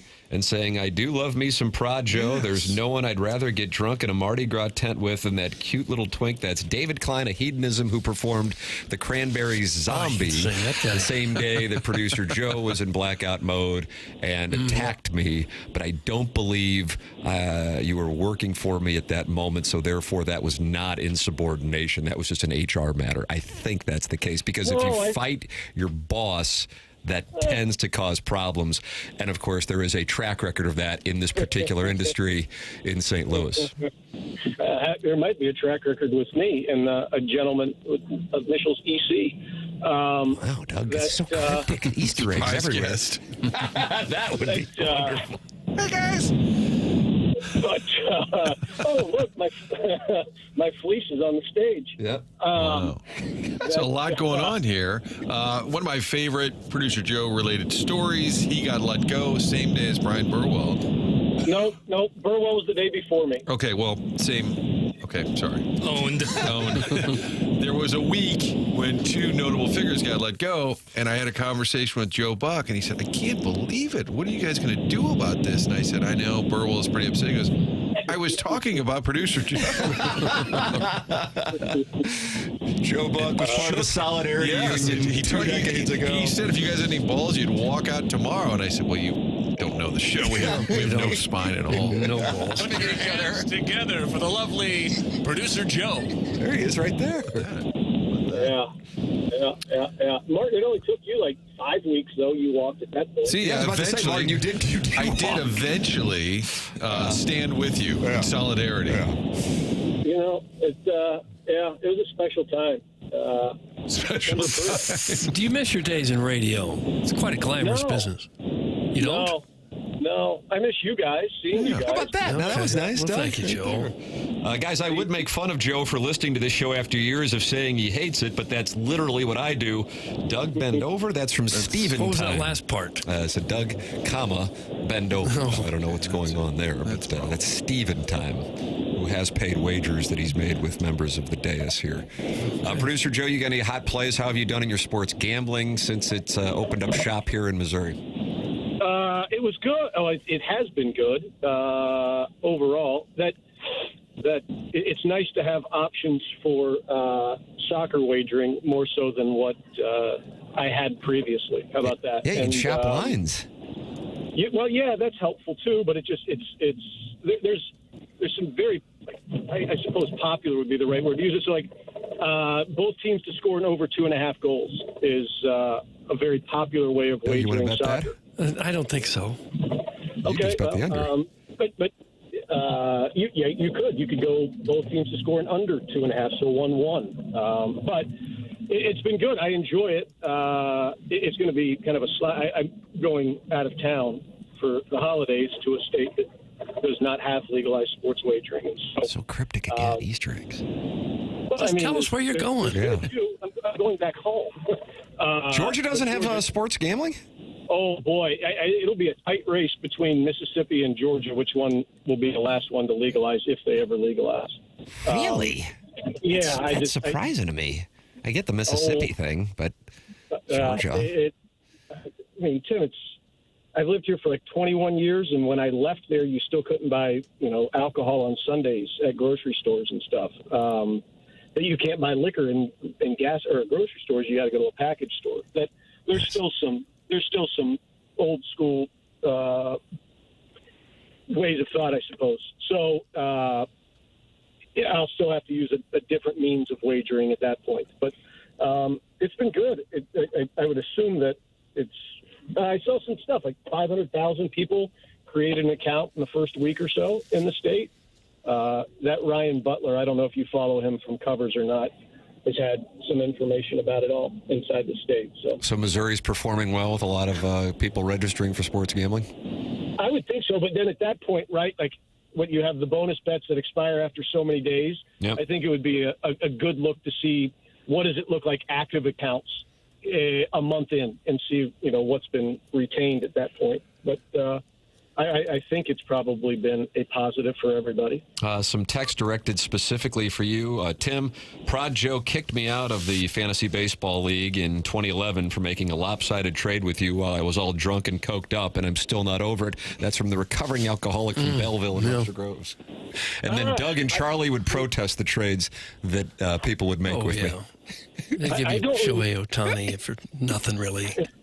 Oh, Doug, I feel like Tim and I had a very, very evenly matched trade that you two pitched a fit about. And Sure, it was evenly matched. This Joe runs a tight ship, I He hear. does, man. He's a legit commissioner. You should do a 1099 thing where you independent contract for people to run their fantasy leagues. That could be a cottage industry.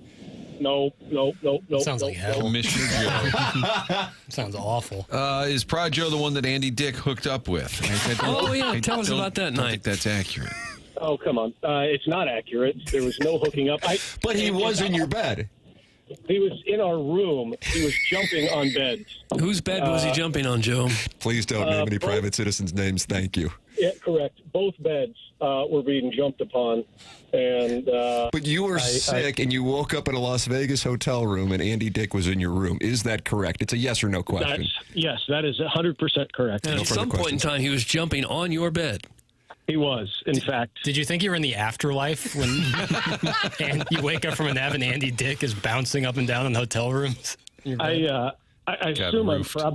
I'm not alone, and like if you take a Benadryl, it tends to make you drowsy and put you to sleep.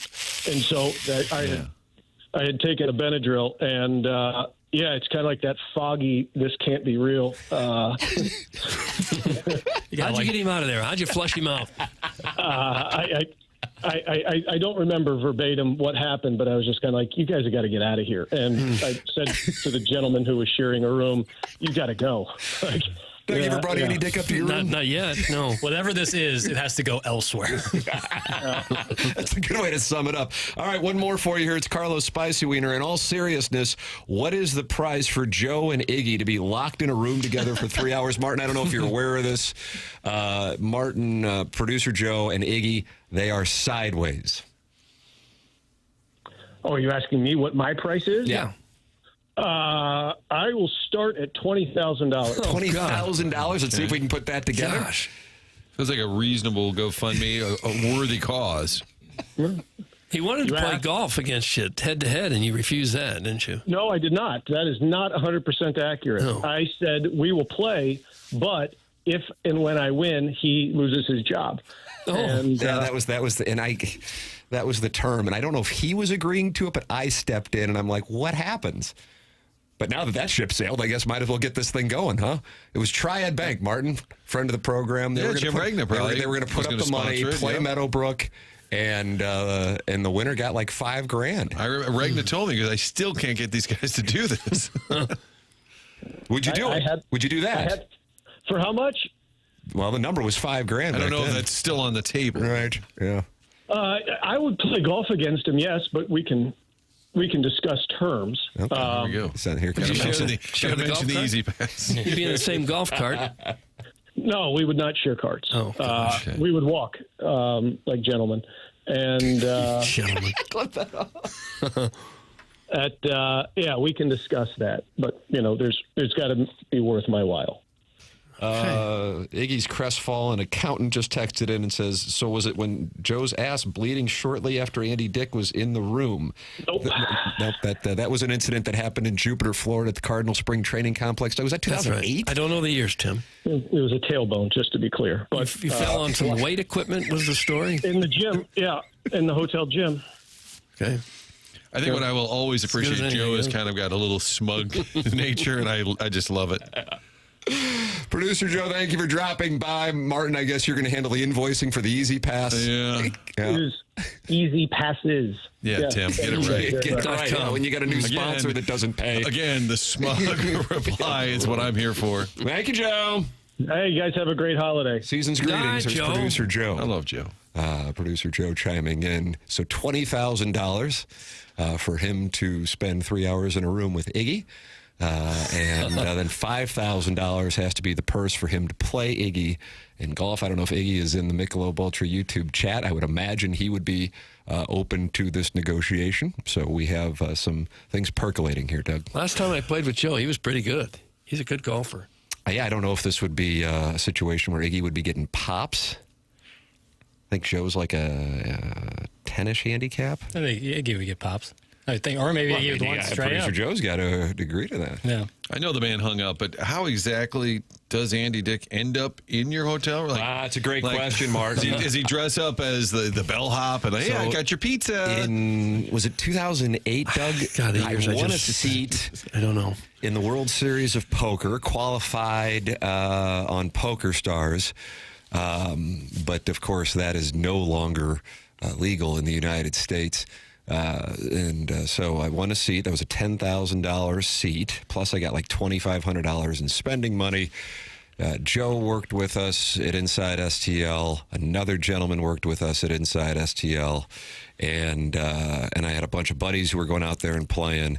We got some cabanas at what was the Hard Rock Hotel, which at that time was a pony, if you remember, Entourage. They went through there, the Circle Bar. Now it's just dead. It's the Virgin Hotel, and it's nothing. Hard Rock's building a new hotel where, what the hell is it? Mirage was on the Strip. They're in the process of building it. So anyway, it's going to be a pony. Figure, all right, I got some money. I'll take these boys out there, and under the guise of their covering me playing in the World Series of Poker main event, which has to be the worst assignment going in journalism. And, Joe's sick. He goes back to the hotel. He takes some medicine, falls asleep. The gentleman he was sharing a room with met Andy Dick, invited him up to the room. Now, again, that part. And Joe woke up, and I think somebody might have taken a picture of Andy Dick jumping on the bed. And Joe was alarmed, thinking he might have been in the afterlife, that he woke up and Andy Dick was jumping on the bed. And the best part about it was the week before we went out there, the cat on the show said, what are the chances one of you guys hooks up with Andy Dick? And sure enough, we actually run into Andy Dick at the Hard Rock. He comes into one of our cabanas. He walked up to a friend of mine, Doug, a taller gentleman, great pot limit Omaha player, by the way. Was he?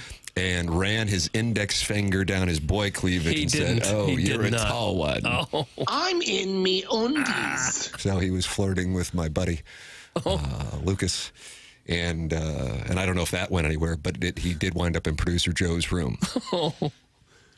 There's still a gap there between when he's running his finger down the cleavage and when he's jumping on Joe's bed. I was over there just trying to fight to make it to day 2 of the World Series of Poker main event, so I was not there. When the Benadryl comes in. Yeah. Take a Benadryl, and all of a sudden, D-list celebrities might just show up in your bedroom. That's odd. Clothes optional.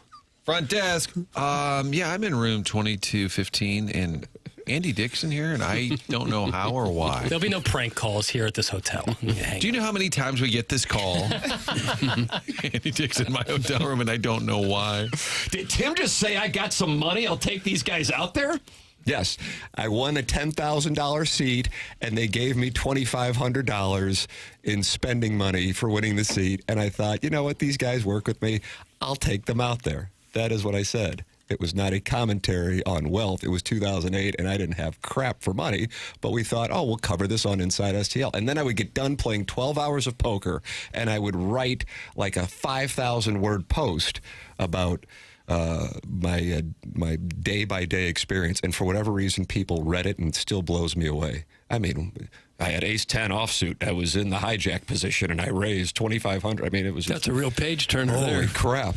But people got into it. Did they? No, that beats the hell out of me. The more interesting stuff was what was going on in producer Joe's room after the for Benadryl. sure. Yeah, and that should have been the column. Is there video? Are there pictures? I think picture. I thought I definitely have a picture of Andy Dick in our cabana.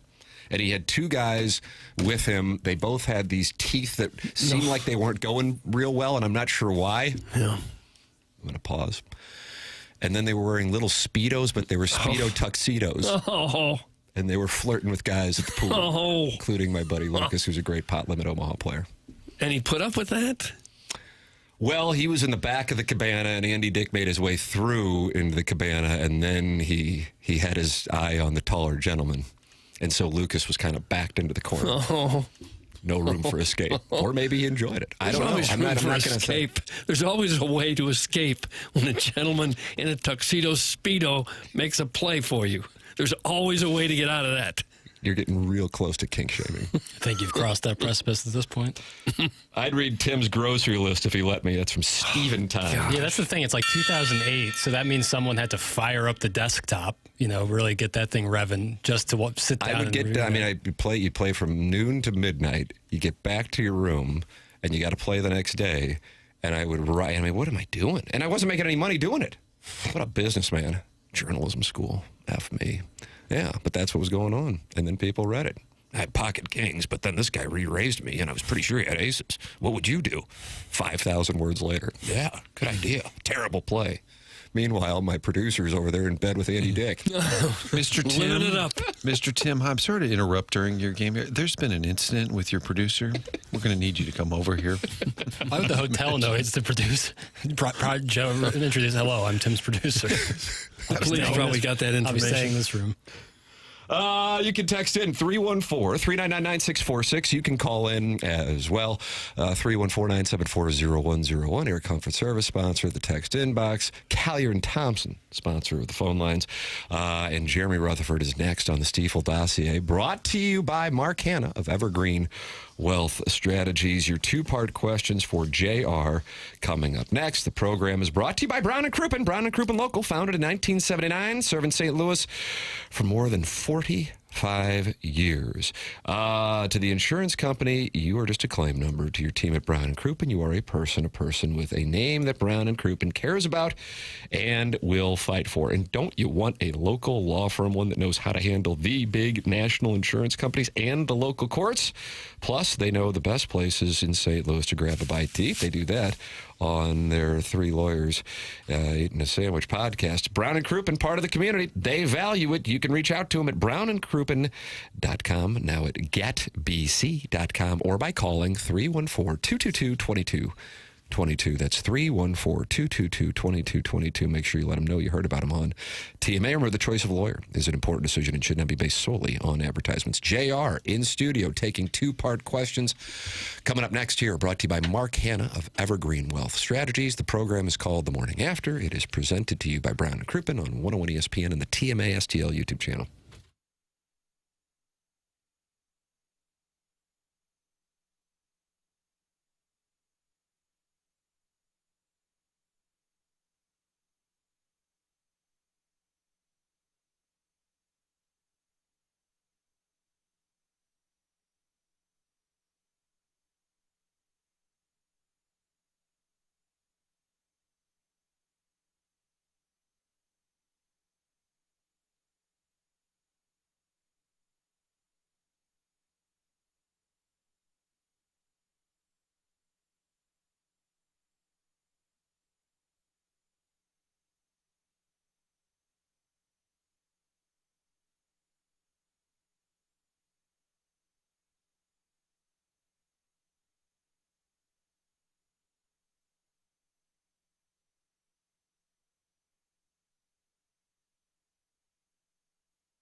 Man, Doug, you're right. This is the jam.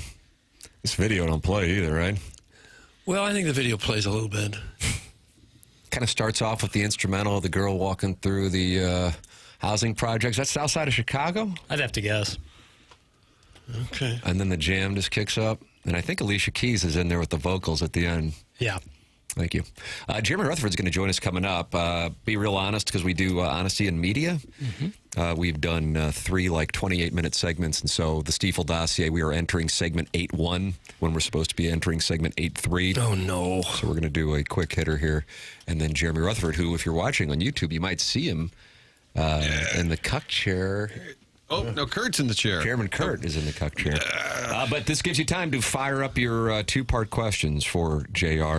314-399-9646. That is how you can text in your 2-parters for JR. And then we'll also take a look in the Michelob Ultra YouTube chat where 251 friends are gathered and talking it over right now. YouTube.com/TMASTL. Doug, we're up to 6,370 subscribers. Here we We're go. only 30 away. 10 from already that today. $15,000 bonus. All right. All right. So that is coming up if we can get 30 more subscribers by Friday at 11 a.m. You can podcast this program via the Schaefer Door Company podcast. That's Jason Gosrow. When the temperatures are cold, that is when garage door springs tend to break, and that is when you need to know about Schaefer Door. SCHAEFER Door.com. Call or text 636-782-3608. That's the number that Jason set up specifically for TMA listeners, and that's going to get you the quickest response time. If your garage door breaks over the weekend, Schaefer Door sets up Monday morning standby service, blocking out windows for them to make sure that they can get over to your place right away on Monday mornings. It's SchaeferDoor.com. They service commercial doors as well. Sponsor the podcast on TMA here on 101 ESPN. Schaefer Door, a CHI overhead door dealer. JR taking 2-part questions on the Blues following the Doug Armstrong State of the Union yesterday. That is next. Presented to you by Mark Hanna of Evergreen Wealth Strategies. This is The Morning After. Presented by Brian and Crouppen on 101 ESPN and the TMA STL YouTube channel.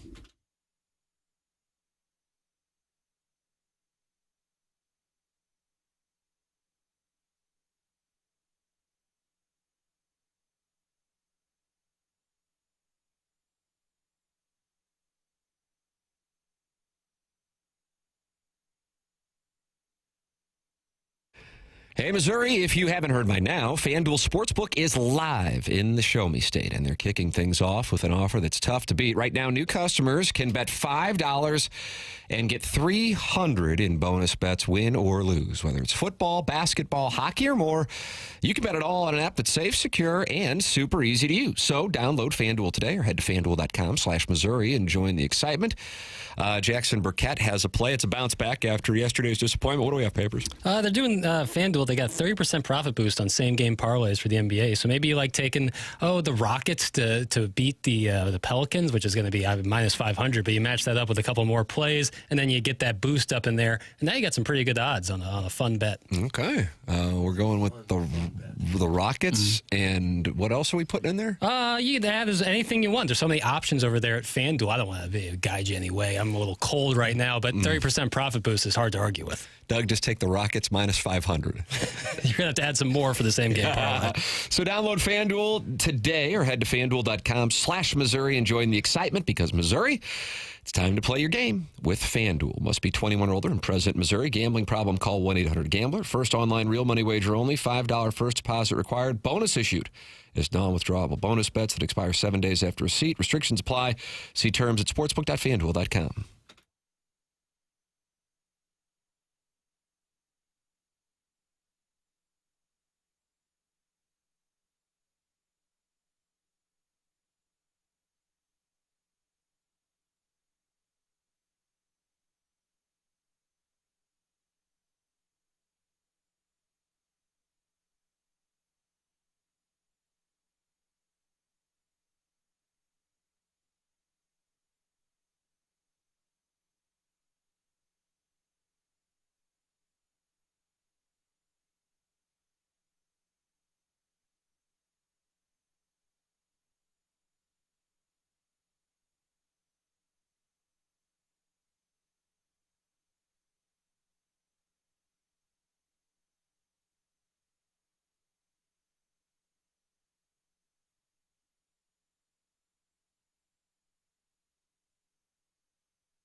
You show the light. Goulding from 2011? Have any idea And were who the it Cardinals is? playing this as they won the World Series? I don't Nailed remember it. that. I don't know. It's pretty catchy. Very catchy. Has they should won do the that World again. Series? They played this? Well, they played the Six Flags song for some reason. Oh, yeah, with the Pisses me bald off. guy Yeah, dancing yeah, with the big glasses. And Junior Soprano. I like that. He looked like Junior. They did one playoff run. I think Fox did Tiny Tempa's Written in the Stars for their promo. Oh, outstanding stuff. Papers, do I look like a Sopranos with my white shoes? My wife says I look like Paulie Walnuts. and I got just- the I- whitest Are those the shoes. ones that Clark W. Griswold received from cousin Eddie when he stopped by the house in Kansas? Those white Well, you're the real bucks? gourmet around here, Eddie. These are Nikes, and in Papers, he said these are dad shoes. I said the kids are all wearing white shoes, and you said yes, but those are dad shoes. Those specific. Well, those are like I told Martin before the show. He looks like he coaches like freshman basketball. Like he's also the physics teacher, and then does the afternoons. He's working for that Martin Steiners. shoes. Yeah. Those look expensive. Martin shoes. It's even are got on your the YouTube initial channel. on there. Look how limber you are, though. Hot. Trying to hold it up for that camera. don't hurt your It'll hamster. appear in about 5 minutes on the actual YouTube video. But in the meantime, I was blocking JR. Jeremy Rutherford is in studio, brought to you by Mark Hanna of Evergreen Wealth Strategies. JR, good morning. Morning. I got a one-part shoe question. Yeah. Yeah. Hey, Jax. Yo. So, like, when I buy a pair of shoes, they're white for a couple days, and they get blemished, scuffed, and it is what it is. And then 6 months later, they're done. But I have some friends who are in their 40s. They get a little dirt on there. It's getting wiped off right away. Like, what do you guys like? Martin, those look pretty let me clean. tell you something. I guess the 8 o'clock hour is all about Shoes. No, companies that aren't advertising but that are getting spots. This was introduced to me, I believe, yes, UNBLOO. That is the name of the company. I'm going to assume it's called Unblue. I don't know. And somehow I became aware of it. And it's a little bag that you put your shoes in, and you just hit wash in your washer, and they come out and they look brand new. Wow. It is the greatest thing ever. I can't say enough good Just things. tennis shoes, I'm assuming. I mean, for me, it's golf spikes that I use. But yes, yeah, the same thing, of course, tennis shoes. I don't know Yeah. if you can put your brogues in there, Doug. You wear brogues? Yeah. I'm afraid I don't know what a brogue is. I think it's a type of. It's like a dress shoe without the wingtip. No. All right. I think so. Okay. And this Ledoux living, I can't follow Yeah, it. it's a whole different level. JR, you had Yes, sir. access to I guess, a press conference, but it wasn't really a press Yeah, a little conference round yesterday. table. A little round table. table. And it was only you, Luke Korak, and Matt Matthew DeFranks. DeFranks Yeah. of the Post-Dispatch. What was the background on how that came to fruition? Yeah, I just got a heads up after the game the other night, be at practice early. And so we got to practice a little bit early and had a round table. Doug Armstrong walked in and he said, "Ask me anything." And so, Wow. yeah, about 40 Did he minutes take later. two-parters? He just, it was 40 minutes worth of one-parters. and some pretty good stuff. He was pretty open and candid in terms of talking about what's went wrong. However, when you don't have the answers, it's hard to explain, right? So even if you're Doug Armstrong and you've got the pulse of the situation, when somebody says, "How did the season go sideways?" He said, "Hey, we've looked at it every which way, and it's just tough to figure out." He said that it's unexpected, surprising the way things have gone. I asked him about some of the top producers, the Jordan Kyrus, Robert Thomas's, Buchnevich. He said, they just all have been cold at the same time at the start of the season. And he said, that's not something that you expect. And the main thing that he said, which I'm sure he's talked about throughout the season, is kind of that whack-a-mole where you fix one thing, you fix the power play, and then something else goes wrong. So we can get into a lot of it. I'll bring some stuff up, whatever you want to do, but 40 minutes of stuff, including some talk about potential trades, stuff like that. What about tone? Do you think did you sense that he's just equally frustrated, like thinks this team should be better? Yeah, definitely. Definitely some disappointment, definitely some frustration in his voice, exasperation, continually trying to figure out what's going on. Obviously, he said everybody in the organization is at some fault, right? He said there's no area of the organization, players, coaches, GM, that doesn't have a hand in how things have gone this way. But, he probably used the word disappointed about 10 times. You can send your two-part questions in for Jeremy Rutherford by texting us 314-399-9646. Air Comfort Service text inbox. Also gather in the Michelob Ultra YouTube chat. 274 friends gathered in there. Subscribe to the TMA STL channel because we all get $15,000 bonuses if we get 6,400 subscribers by Friday at 11 a.m. I got this one from the Nonling, and he is my guy talking over. What time do you get up? Because all of a sudden you're going to get text from me at 5:30 in the morning. But you probably get up later. Yeah, about 6 o'clock. Okay. Yeah. Oh, so I can hit you up. Hit me up. All right. I text with the Nonling early in the morning. So he likes to ask questions via me because I'm kind of like Patrick Swayze and he's Whoopi Goldberg. Am I right on that? What in the world? Or was it Whoopi Goldberg would be Patrick Swayze's voice in Ghost and he would talk to Demi Moore that way? Am I right on that? Yeah, well, it's something like that. Some pottery combination do of you that. Yeah, it was a conduit. Question, comment for JR. I generally agree with Army's attempts to bring in 23 to 26-year-old players to try to keep this build on track. But, A, that's the hardest tier of player to trade for, especially in the roles they might need to add. And B, are we sure the current core of, say, 23 to 30-year-olds are the right pieces to build around given the trends they've dealt with this group? Yeah, first of all, you can tell Nonling, he can text me my number, get ready with a dump button, Jackson, 314. What? He's giving out his number. It's like when Larry Nickel gave out his social security number on Twitter. I think the second part of that question is probably the key there. It's, is the group that they're building as the core in that, let's say, 26, 27, 30-year-old range, when you talk about Buchnevich, Kyrou, Thomas, is that the core that they want to build around? Because what's going to happen here, there's probably going to be some trades coming up. It's probably going to be a Braden Shen, a Justin Falk, maybe a Jordan Binnington. But do you move forward with the Kyrou, Thomas, Buchnevich kind of group? And I asked Doug Armstrong that, and he said, look, everybody needs to live up to their expectations. Those guys haven't. As I mentioned earlier, he said that those guys have been cold a lot together this year. And then he said that there are no untouchables. And I know that's cliche. Doug said it yesterday. Wayne Gretzky's been traded. But I really do think, like he said, if there was a trade that made him better, they would make that move. So that's first and foremost. Are you moving forward with those three guys? And if you are, then how do you build around them? And the second part of the question, yeah, it is tough to trade for guys, 23, 24, 25. That's why that Dylan Holloway, Philip Broberg thing was so unique. You might not be able to go out and find guys like that. But how else are you going to build around these guys? You're not to that point where you're going to go out and find that free agent, 27, 28, 29 years old who's going to come in and help with that group. So I think that they have to get to that point before they're able to add those types of players. And in light of the hole they've already dug themselves and now have so many players out hurt, some of their top offensive players hurt, is there any reason not to cash it in this season? Is there any reason to think there's the slightest bit of hope that they could recover? Yeah, I don't think so at this point, because you look at the points percentage and you look at just some of these numbers. And I know you guys have heard them, and I won't number you to death here, but when you talk about being outscored 3 goals or more 12 times this season. Right now, I think the second period totals 45-25, 48-28. They've been outscored by 20 goals in the second period. These numbers aren't bottom third of the league. These are dead last in the league. So, in terms of what do you do, tear it apart, I think one way to look at it is this.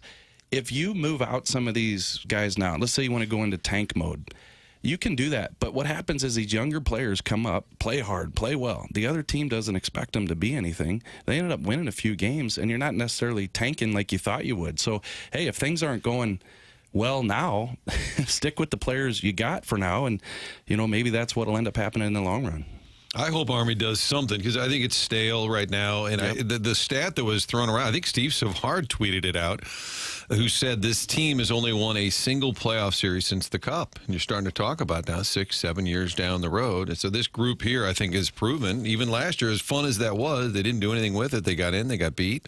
So I think you got to make a move. You got to shake up the room. You got to not start fresh, but you got to at least mix this up a little bit. But you're saying not necessarily for this season, right? You're talking about, I mean, I would do it now if you can. I mean, depending on, at some point, I think this core needs to be broken up. Right, Yes, right. Yeah. I And I'm agree. not saying that don't make a move now. All I'm saying is you're not making a move to salvage this season or, get the room jacked up and maybe go on a run. Yeah, here. no, I'm just thinking big. If it helps this season, great. Yeah, but exactly. overall, I can't just keep rolling out this same group. You can't. And, right now there's just so many injuries. Like, you look at this lineup tonight, it's just, if you would have saw this at the beginning of the season, holy smokes. Right, but I hate that that's now a narrative because it's true when you're rolling out these guys that nobody even heard of 2 months ago, but they were already bad before all the 100%. injuries. And you know what? Give Doug credit because he said that yesterday, Marty. He said that, hey, listen, you guys, you can talk about the injuries. He said we were bad way before these injuries. Yeah. And so I agree with you. I think any trade that helps you now is fine, but any trade that Doug Armstrong makes needs to be made with the future in mind and how they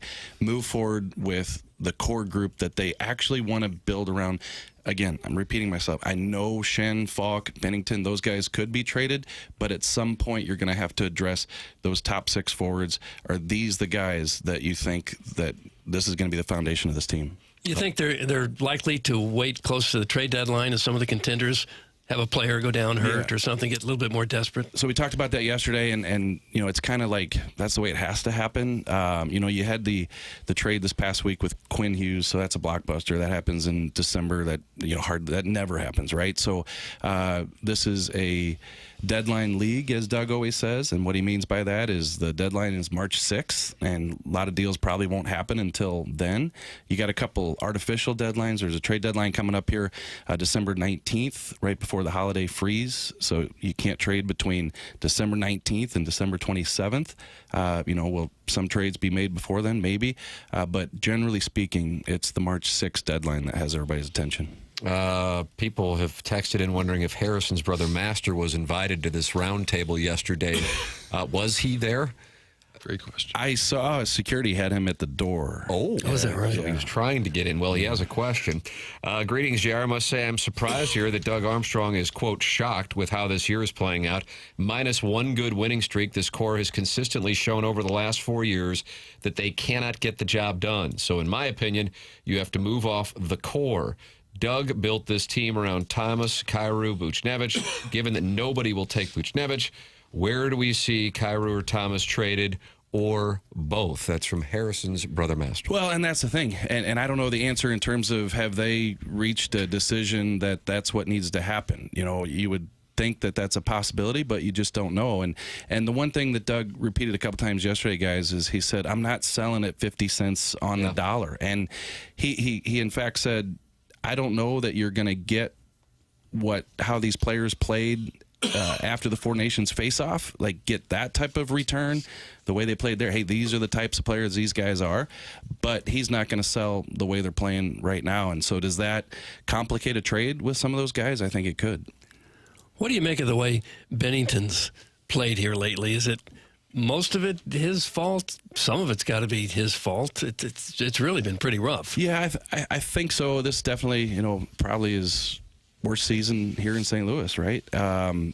Is it him? Is it the team in front of him? I think it's a combination of both, really. And I also think that you get to a point in the season where you realize what this fate and this destiny is going to be with this team. And then when the team doesn't start playing for each other, I feel like, guys, and you guys probably see this too, when the Blues post-game videos come out, and one night it's, well, we all played together and we won tonight. And then 2 days later, well, we don't play for each other. Like, that just seems like, Groundhog Day with the back and forth. Like, it's literally every other game. All of a sudden, now they're playing for each other. And so, as I say, I'm a curbside podcast listener, and I enjoy it. But at this point, I skip through the room, win or lose. I don't care. It's white noise. Yeah, it's white noise. And so the only reason I bring it up again is because with Bennington, he hasn't made the saves that they need him to. But this team, look, it switched its defensive scheme because the defense of play was so poor in front of them. So I don't know. I just think we're to the point now where you see a goal that go in, you're not surprised. Sometimes it's Bennington, sometimes it's Hofer, sometimes it's the defense. There's been a lot of goals that beat him that you go, boy, that would have taken just a fantastic save to stop that. Yeah. And I know it's been talked about, but, how much of that Olympic invitation starting job how much pressure is that? Like, it had to weigh on him, knowing that, hey, if I play well and get off to a great start, I got a good shot to be the Olympic goalie. I think it's going to kind of piss off Blues fans if he goes to the Olympics and plays great. It's like, oh, wow, okay, well, maybe put on that maple leaf down here. The other thing is, if you're ready to move on, and, hey, we got the kid in waiting and Hofer, which I think they've believed for a couple of years, he hasn't been that great. Like, he hasn't really cemented me on the idea, hey, he's ready to take over and be a number one. Yeah, when he's good, he's really good, right? We've seen that this year. But when he's bad, he's not good. And so, is it time? Blues fans think that he could be a 1A goalie? I think that with some more growth and with some more games, he could be that guy. But I did ask Doug Armstrong yesterday about Binnington's situation. I said, hey, look, franchise goalie, guy who could have a statue, number up in the rafters. And he said, look, he's just like the rest of the guys. If we get to a point where he's playing well and he comes to me and he talks to me, or I want to go talk to him about a potential trade, we'll cross that bridge. JR is in studio, and you don't have a hard out. No out. Wow. So if it's all right, can we take a break? We've had some time management issues. Jackson's really screwed that up. On this show? Can you believe Jackson. this? We're going into segment 8-3, even though it's 9-10. Load up your questions for JR. 314-399-9646, and I will make sure I read some from the TMA STL YouTube channel as well. So those of you in there, ask your questions. One of them is asking Papers, what are you drawing? Because you are busy on the grease board. Are you making a sketch? He was scribbling. Are you doing your Venn diagram of MILFs and hot wives? This was Victor Wembanyama's shot chart. That's phallic all day. From the That is phallic. That looks like a purple-headed warrior, and I'm going to have to explain it to my kids. They had a 5. Why would you draw that? The 7'5" Victor Wembanyama didn't take a shot inside of 18 feet last night in the What fourth made you quarter. think about that? That's a phallus with a herpes. talking about- I couldn't believe my eyes last night. Don't worry about me. Why? Seems to be enthralled in this hockey talk. Yeah, he's drawing Victor Wembanyama's shot chart. All misses, by the way. 7'5". Get your ass in the post. I couldn't be sorry. You got a beef with Vic. Well, gotta step up. Your thoughts on Wembanyama last night, and also Blues two-part questions. Mark Hanna, the sponsor of the segment. Also coming up on the program is the Design Air Heating and Cooling email today. Martin, you're familiar with Design Air Heating and Cooling and that Seth Goldcamp. I've heard you guys talk about it, and I said, you know what? Let's back it up with some action. Let's have them come out to the home. And they said, what do you need here? So we need an HVAC unit, need to get it replaced. And they explained to you what the options are. And now it's really not just heating your home, cooling your home, but also quality of air, the amount of humidity in your home, things that you can now control. They've got a great team to explain it all. Then they do a great job installing it. And I think there is a difference when you work with people that love what they do. They enjoy the company. Nothing worse than dealing with an employee who hates the owner or the company and they're always griping.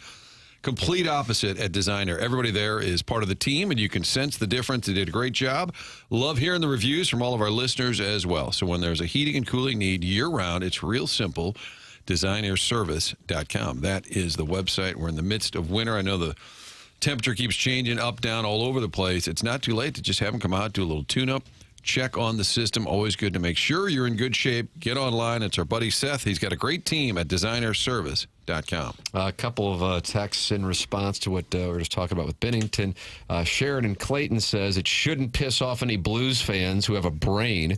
If Binner plays well in the Olympics, it'll be helped out by the fact that he has world-class players playing in front of him. It's from Sharon in Clayton. Right, that would be a piece of it for sure. And then Doug, the MILF Hunter, says MILFs and hot wives make the world a better place. The MILF Hunter is at war with Aaron King Photography, if I'm not mistaken. These wars we're trying to check, JR. I don't know if you ever want to do a story on that. Martin, Doug, and I will sit down with you, Lou and Matt, but no cameras. We'll do a conversation on the wars with TMA listeners. Yeah, why don't we let's do a quick round during the break, JR. Can we have a quick round table? And then you can write about that on The Athletic. Oh, sorry, I was doing Alec Burleson's spray chart. Spray chart. There you go. Text in the two-parters. Post them in the Michelob Ultra YouTube chat, TMA STL YouTube channel. It's TMA 101 ESPN.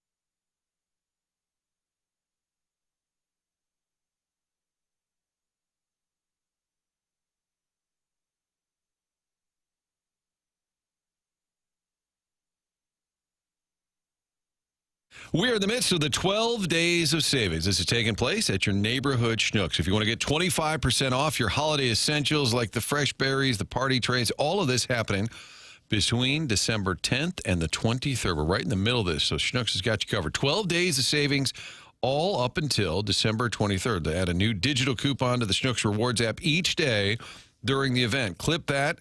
Stop by, check out, use your Schnucks Rewards account, get the discount, so 25% off each day. So make sure you're a Schnucks Rewards member, which is already a great thing, which gives you access to added deals inside the store, but also money when you check out. It builds up on your account. But during the 12 days of savings, a 25% off coupon each and every day. Each offer available in the Schnucks Rewards app. And it lasts just that one day. Be sure to grab these hot deals while you can. Check out the weekly ad to view all the great deals and plan your shopping. December 12th through the 23rd, visit the Schnucks Rewards app for full details. 12 days of savings at Schnucks.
This is Jackson with a Sports Center update brought to you by Saliga Heating and Cooling. The New York Knicks defeat the Spurs last night, 124-113, capturing the NBA Cup championship. Jefferson City High School alumni OG Anunoby with 28 points and 9 rebounds in the win. That was another Sports Center update brought to you by Saliga Heating and Cooling, a Daikin heating and air conditioning dealer.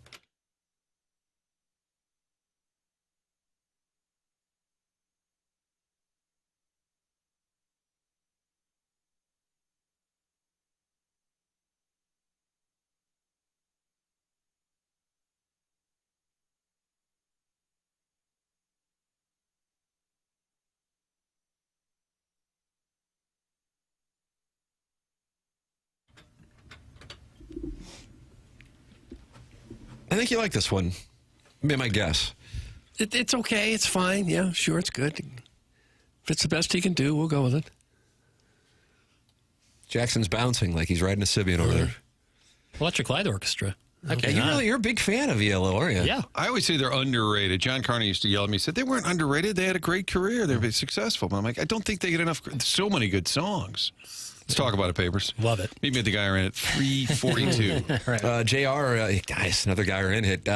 JR is in studio taking two-part questions, and he does not have a hard out today, so we can settle in here. I mean, hell, might as well co-host the show. I have an optional practice at 10:30 downtown.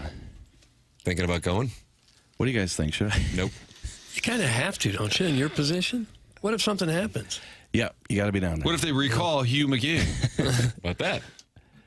Is Stenberg playing? To be determined. Okay. You know, for sure, the one day you don't go down there, something will happen. It happens, yeah. Oh, and Doug Vaughn was famous for this in the TV world. This was Doug's shtick.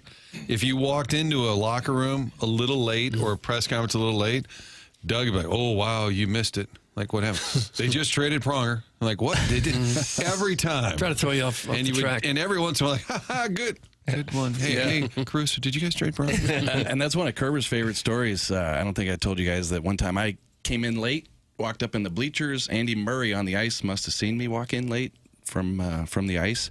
And afterwards, in front of all the media, he said, JR missed the fight. He missed the 2 players on our team fighting. And I said, Andy, I don't need to write about that today. I'm writing about you being on the hot seat. Oh, God. That'll shut him down.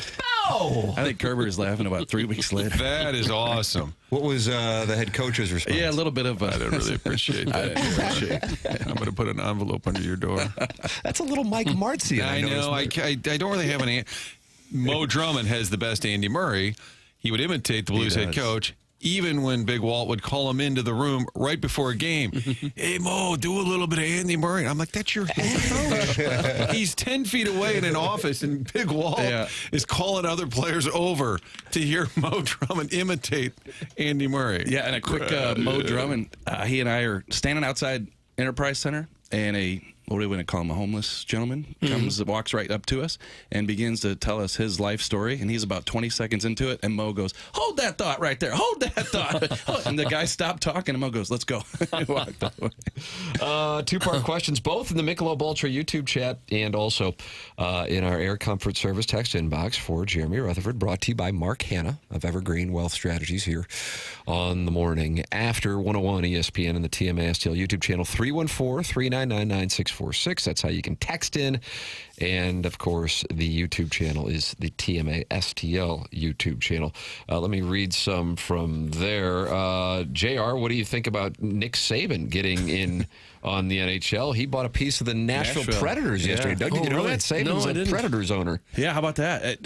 I don't know the details of it. I didn't get a chance, with all the Doug Armstrong stuff yesterday, get a chance to read into that one. But, I think anytime the NHL gets a piece like that, a name guy to not just buy into the league, but be part of the league somehow, they sort of feel like maybe they're holding their weight. There's a lot of situations where MLB, NFL, they get all these superstars, and I think for the NHL to get a piece like Nick Saban, probably a big deal for them. Let's see. Have you thought about buying into a franchise? I have not. I don't know that I could buy into a McDonald's menu. Let's see what I got here. If Binner plays well in the Olympics, does that improve his trade value? I would have to think so. It's from Jackson's boogie board. I would think it probably would, and I understand where people are coming from with this. If he plays well, it's going to look bad. Look, it's Team Canada, for crying out loud, and he rises to the occasion in the big game. So if you're talking about a Tuesday night against Utah and the team in front of him, the Blues, isn't playing very well, I'm not trying to take Binnington off the hook. It's been a bad year. You flat out say it's a bad year, but we're talking about Team Canada. These are the best 17, 18 skaters in the world. You really think he has a chance to be the goalie? Yeah, no, I think that there's 2 or 3 in that mix. It's not really a deep field, is it? No, at all. Yeah, and none of the 2 or 3 are playing well this year, him included. So I don't even know that he's playing the worst. That Montembeault up at Montreal, when I talked to the Montreal writers, they said, he was just god awful this year. So they don't have a lot to choose from, and I think they know the track record of Jordan Binnington. And hey, let me ask this way: would any of you guys be surprised if Binnington did go up there and play well? No. It wouldn't be a shocker. No, so absolutely not. I'd say you let him play really well for Team Canada, then you trade him. Yeah, could do that. And that would time out quite well. JR, do you think there is a lack of leadership on this team? I know Shen tries to do what he can, but they're not very verbal. We need a Brian Sutter type. Doug, you called him Sudsy. Sudsy. That's from the 618. 618. I think that there is, some questions about the leadership group. And I've said it before, it can't be just one guy. It's got to be 4 or 5 guys all supporting. And I think this group of Blues leaders is kind of a quiet group. And I don't think they have to be the Sudsy. Is it Sudsy, Doug? Sudsy. Yeah. Mm-hmm. What year was he? Oh, gosh, he was a player in his 85? heydays in the 80s and then coached in the early 90s, right? All right, 82 to get 83. Yeah. Like he's about 80 to 89, maybe. So I just think that if you look at the Blues leadership group, it's not what it was at one time. The second half of that 18-19 season, I know it's easy to say that with the Stanley Cup, but you legit had 4 or 5 guys who are all supportive. I'm afraid, not at the beginning. I'm afraid it's not so much the leaders, it's just that they don't have very good players. Yeah. When you lose, you tend to look around for reasons why you're losing. It's a leadership. It's because you're not good enough. Yeah, exactly. And also to further that, if you're trying to fix your issues and you're not good enough, you're going to be looking for ways, and they're not going to come because you're not good enough. So, yeah, it's tough for the leaders to reel that in. Maybe it's just me, but why hasn't JR just written, quote, "We suck"? It's a possibility that the Blues just suck. Not a patience thing, not he's young, not injuries. They just suck. And finally, JR, do the curtains match the carpet? That's for him? The Warson Woods Wacko. First of all, I did write that story. You did after the Dallas game, I think. Yeah, You did. so that was a non-subscriber, I guess. Did you get any pushback on that? Not from the Blues. Yeah, we talked about that, and I think that Saban and the Predators didn't like it, though? yeah, not from the Blues. So I think they understood the situation at the time. And I don't have what is the carpet, because I don't have any carpet on the top. Oh no, don't ask. Yeah, well, then that means you match if you're taught and rewarding. Sudsy, by the way, Brian Sutter, debuted in the 76-77 season, played into the 87-88 season. Doug, all of his career with the note, 779 career games. I think he leads in, is he the penalty minutes leader? Because he got in fights. He was a really good player that kind of goes under the radar a little bit. Speaking of getting in fights, you had an incredible feature on Kelly Chase's night at the Enterprise Center. I mean, it very sincerely to the audience, I would recommend reading that at The Athletic. And I thought the highlight of it was the encounter that Chase had right after he made that speech with Layla Anderson, the face of many fans in 2019 when she was battling her health situation. And Chase comes out to the concourse, and first person he sees is Layla waiting for him. And I don't know if that was you or somebody else who got the picture. That picture is incredible. The story also, JR. Yeah, incredible. Timmy, it just all came together. I had no idea Layla was even there, much less that she was in the general vicinity of where Kelly was doing his, on the microphone with the Blues fans. And so when I spoke to Layla, she said that she saw him on the Jumbotron. She saw where he was at in the building, and she just started making her way there. And so you guys can picture Kelly's coming out of the rink, and she's coming from the concourse, and she sees him in the hallway and just does a dead sprint. I have no idea it's Layla. She runs, jumps in his arms. They hug. She's older now, so you can't necessarily recognize her as the Layla that we all know. Plus, she's got her head buried in Kelly's chest. So I take the picture. She walks away, and I say, "Oh my gosh, it looks like Layla." And I asked Kelly. He said, "Yeah, it's Layla." I said, "Holy smoke!" So, her comment I thought was everything. She said that I needed this, hugging him warmed my heart and was exactly what I needed. So I know people obviously familiar with Layla's story, and for that to carry on, and now Kelly, who was the one who was very involved in supporting her and bringing her into the organization, is receiving her support. She said that I just want to be there for him. She's doing well now. Her health is good. Yep. Senior in high school and plays hockey. Yeah, plays hockey, 17 Really? years old. And what a treat. Like, not only did we talk there for a moment, but we talked on the phone later that night, and just well put together. Well, that's her whole story. First of all, it was emotional. It was easy to root for her. But she was always a great soundbite. Yeah. As a kid, it's hard to get. If you ever interview kids, you can barely get more than a one-word answer out of them. And she was, even at a young age, could give you just these incredibly thoughtful, moving answers. And this might not mean anything to anybody else, but you guys being in media. So I took that picture, and I intended to use it in my article, but it wouldn't be out till the next day, right? So Layla texted me, because I sent her the picture, and she said, hey, I'm not going to post that picture anywhere until you use it in your article. And I said, are you kidding me? Wow, look at that astute observation. Yeah, look at that. And I said, no, you use it. You put it wherever. So, yeah, pretty gripping picture. What is your thoughts from being around Chase from that night? I mean, you were with him.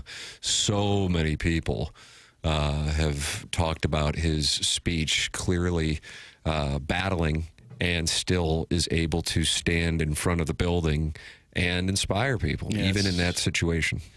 It's amazing. So I just kind of had the idea, hey, let's follow him around the rink. And you kind of anticipated a little bit of this, but it was a lot. So when he did his speech, obviously that was something. And then he had the hug with Layla. And then he had to go to the TV booth to run into Curbs and Joey.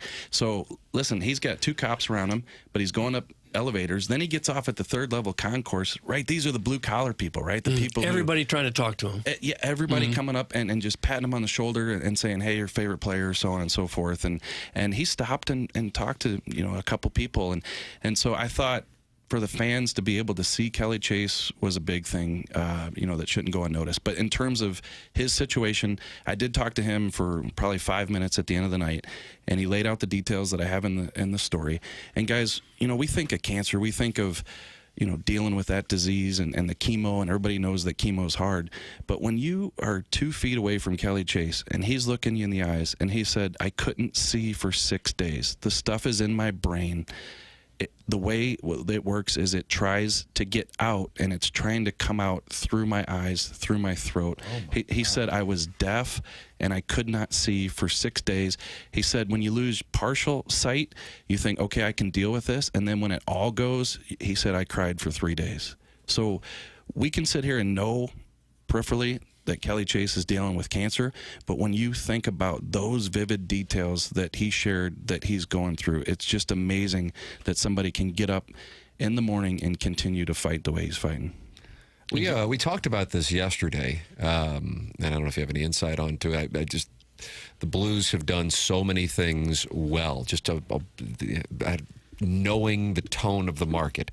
Now, I know many would point to what transpired with the broadcast situation over the summer as being an example of not, and I think it'd be disingenuous to not acknowledge that in this conversation. But I feel like 39 going up to the rafters would be one of those right things to do. Have you ever heard anything about that? I have not. We know, and you guys have probably talked about it, that he has been awarded the True Blue Award this year. That's obviously a lot different than getting a number in the rafters. Like, it has to be, right? It has to be. When you think of the St. Louis Blues, you think of Kelly Chase, and he's right there in the mold of Bob Plager. Yeah, yes, he is. Yeah, and Bobby's number is up there. Maybe not necessarily because he was the best player. So it's what you do for the organization. I realize, you can't all of a sudden start doing that for people who, are seen within the organization. But what he means, what Kelly means, he's been there every step of the way, a lot of different capacities, and anybody who's been around him knows what this organization means to him. So I just hope that could happen. I love the connection with Monty, too, because they really are tight. And so even in that postgame, none of us want to hear, hey, let's look at the positives. Dvorsky had a good game. That just rings hollow when the team looks crappy again. Yeah. But I did appreciate I think it's very sincere Like when he sees Chaser up there, he almost started crying. Yeah, I think great. it wasn't just coach speak. I think he was like, God, I got a crappy team. What actually mattered to me was this. Yeah. And I think that relationship, because even last year, when he just got hired, Chaser said, who's over here all the freaking time?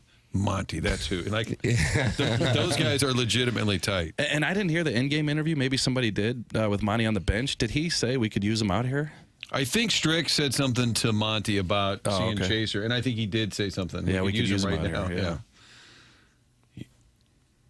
And they could use a Chase type. Yeah. Wouldn't that be Let's great? get this team going. Come on, JR. I thought you were Why getting don't ready you to do hold them a accountable? heating and cooling commercial. Sorry. Shen does everything he can to try to be the Chase type. But Everything. Yeah, but he's got to play, too. And haven't had a chance to talk to him, but anybody think that he got in that fight because he knew Chaser was coming up next? Yeah, I thought you set that up perfectly. And Vitale brought it up, too. Yeah, in the call. Was it because of or the hockey fights cancer? Maybe both. Yeah. Yeah, so, I mean, and Shen that was is a big boy he took on. Big boy, 6'6", 245. So Shen is in tune with everything, and for people who missed it, I'm sure he knew that at the second TV timeout of the first period, that's when they're going to go to Chaser. And we're waiting for the whistle to blow because Kelly's standing 10 feet away, and he's going to talk as soon as the whistle blows. Well, how's it going to blow? Is it going to be an icing? Is it going to be a penalty? What's it going to be? And it's Braden Shen dropping the gloves, fighting a la Kelly Chase. He's probably hoping to be a little smaller guy in front of him. Oh, no. Look who's here. I said this yesterday, that the Blues are really good at those big nights and the theme nights and kind of the production. It's not their fault the game sucked, because there were so many cool moments within it, and then the game itself was a huge letdown. But the execution of all the other parts was great. Yeah, I think that a couple of those have backfired. The Brett Hull night when they retired his number 16 was phenomenal, right? And then I think they lost 4-0 to Detroit. Doug, 4-0. Was it 4-0? Sounds right. What was the date of that? 4-0 here. And I think Brett was up in the press box later in that game, and we're obviously watching the game. We got to cover it, and he's they're not too good. The team sucks. Jeremy Rutherford brought to you by Marcana Evergreen Wealth Strategies. JR, always enjoy the conversation. Thanks for coming by the studio. Enjoy the optional skate. Yeah, we'll head down there. Don't want to miss it. And can I get a metal gong before I leave here? Tim, you're the best. That's the right thing to do. He said the right thing, Doug. Good shot to somebody for doing that. Thanks, there he boys. is. Jeremy Rutherford here on The Morning After, presented to you by Marcana Evergreen Wealth Strategies. Always good to have a conversation with Jeremy Rutherford. Hey, if you are looking for a wonderful holiday gift, especially for somebody who loves the game of golf, I have a recommendation for you, and you could knock it out. It's 9:37, Clarkson Jewelers time check, an officially licensed Rolex jeweler. Probably by 9:40. Go to 5irongolf.com. 5-Iron Golf. Brand new, right there in Clayton at 8015 Forsyth. It is the ultimate indoor golf experience. Whether you're a serious golfer just looking for a great night out, you will love playing iconic courses on TrackMan simulators, enjoying chef-inspired dining, and relaxing in a vibrant bar setting. You can host events, sharpen your skills, or simply have fun. 5-Iron Golf, your new go-to destination in Clayton, and they have 200-plus world-class courses, and they have gift cards for the holidays. So if you have somebody in your life who loves the game of golf, but you're like, I don't know what to get them, I'm not going to buy them a new driver or something like that, how about a gift card from 5-Iron Golf? They will love it. I promise you that. And it would be a great night out with friends or family over the holiday break because of the restaurant and bar and the simulators, the TrackMan simulators. It's 5-Iron Golf. They have memberships available as well. Free golf every day, discounts on food, drinks, lessons, leagues, even club fitting. It's only $189 per month, and if you mention TMA, you get additional savings. It's 5irongolf.com.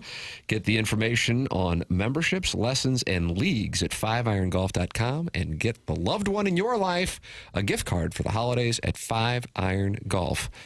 Tim McKernan, Doug Vaughn, Martin Kilcoyne with you on the program.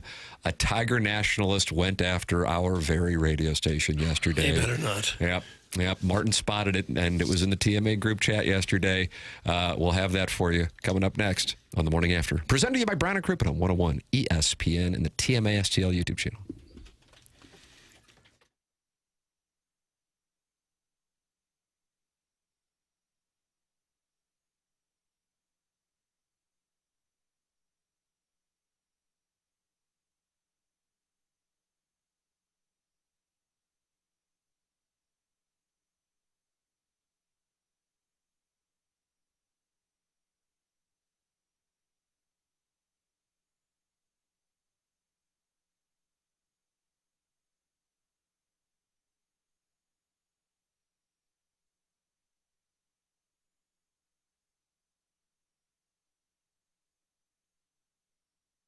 Dr. John Canale's been in practice for over 40 years and has more than 20 years of experience conducting clinical research trials. And that is relevant to you because there is an opportunity for you or someone you know to make some money with one of his clinical research trials because he's providing compensation for your time and your travel if you are interested in participating in his Psychiatric Care and Research Center clinical research trials. He's conducting studies including anxiety disorder, depression, bipolar depression, and obsessive compulsive disorder, and compensation will be provided for your time and your travel. And if you're in the St. Louis area, you don't have far to go because the office is in O'Fallon, Missouri. It's Dr. John Canale of Psychiatric Care and Research Center. And if you are interested in participating, go online at pcrc-stl.com. That's Psychiatric Care and Research Center online at pcrc-stl.com or by calling 636-244-3593.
just waiting for this. Blinding Lights. There you go. Weekend. Look at Doug. You know.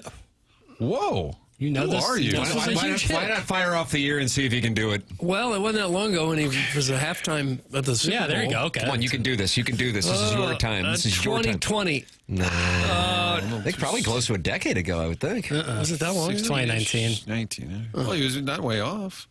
I'm thinking of Can't Feel My Face. That was 2015. And Doug, was that about White? I don't know what it was about. It's TMA 101 ESPN. The show is about White. And you can send your text in, 314-399-9646. Air Comfort Service, text inbox, or email in the morning after at InsideSTL.com. That's coming your way at 10:45. It's the Design Air Heating and Cooling email of the day. This was actually recommended in the Stiefel dossier to be segment 7-3, and we're just getting to it now. Jackson, you have observed that the Twitter tweets has what you call tiger nationalists. Bring the listeners who are not familiar with this up to speed on what you mean by this. So it's kind of nationalism in the way of like saying anything negative or some form of constructive criticism or just an opinion can be viewed as like an attack on it when it really, I think sometimes when you love something, you want it to improve. And so saying something that might help it improve or your thoughts on it could help build it up. Others, nationalists, would say, no, if you're not with us, you're against us in any form or fashion. And Intensely loyal to the brand while also serving as a bit of a media watchdog. And if and there's some Twitter accounts out there who almost always aren't like their name and picture of them. It's almost always. Oh, you just call them out. It's always like just like a picture of something Mizzou related, and then like it's a burner accounts. They're just burner accounts. And you've always said burner accounts are the most courageous. Right, and then so often they'll like call media people cowards, despite like that's like the epitome of lack of self-awareness when you're calling someone a coward from an account that isn't your name and isn't your picture. And your avatar is a Mizzou coffee mug. Right, when you're tweeting at someone who does use their real name and is the picture of them. So last night, Martin, you sent, what do we got here? I'm scrolling back. I've been firing off a lot of stuff lately. I enjoy it. Some of it, the papers are like, okay, that's enough. I got to see BK and Ferrario were on the receiving end. What do we have here, papers? So I think to get the proper context, we should play Eli Drinkwitz's quote about Jamal Roberts, and then the backup running back from Missouri, and then play what Brandon Kiley said in response. Okay, here we go, Doug. Here's Eli Drinkwitz at his press conference. Go ahead, hit the lever. We're in the middle of that roster retention right now and doing the best we can to retain.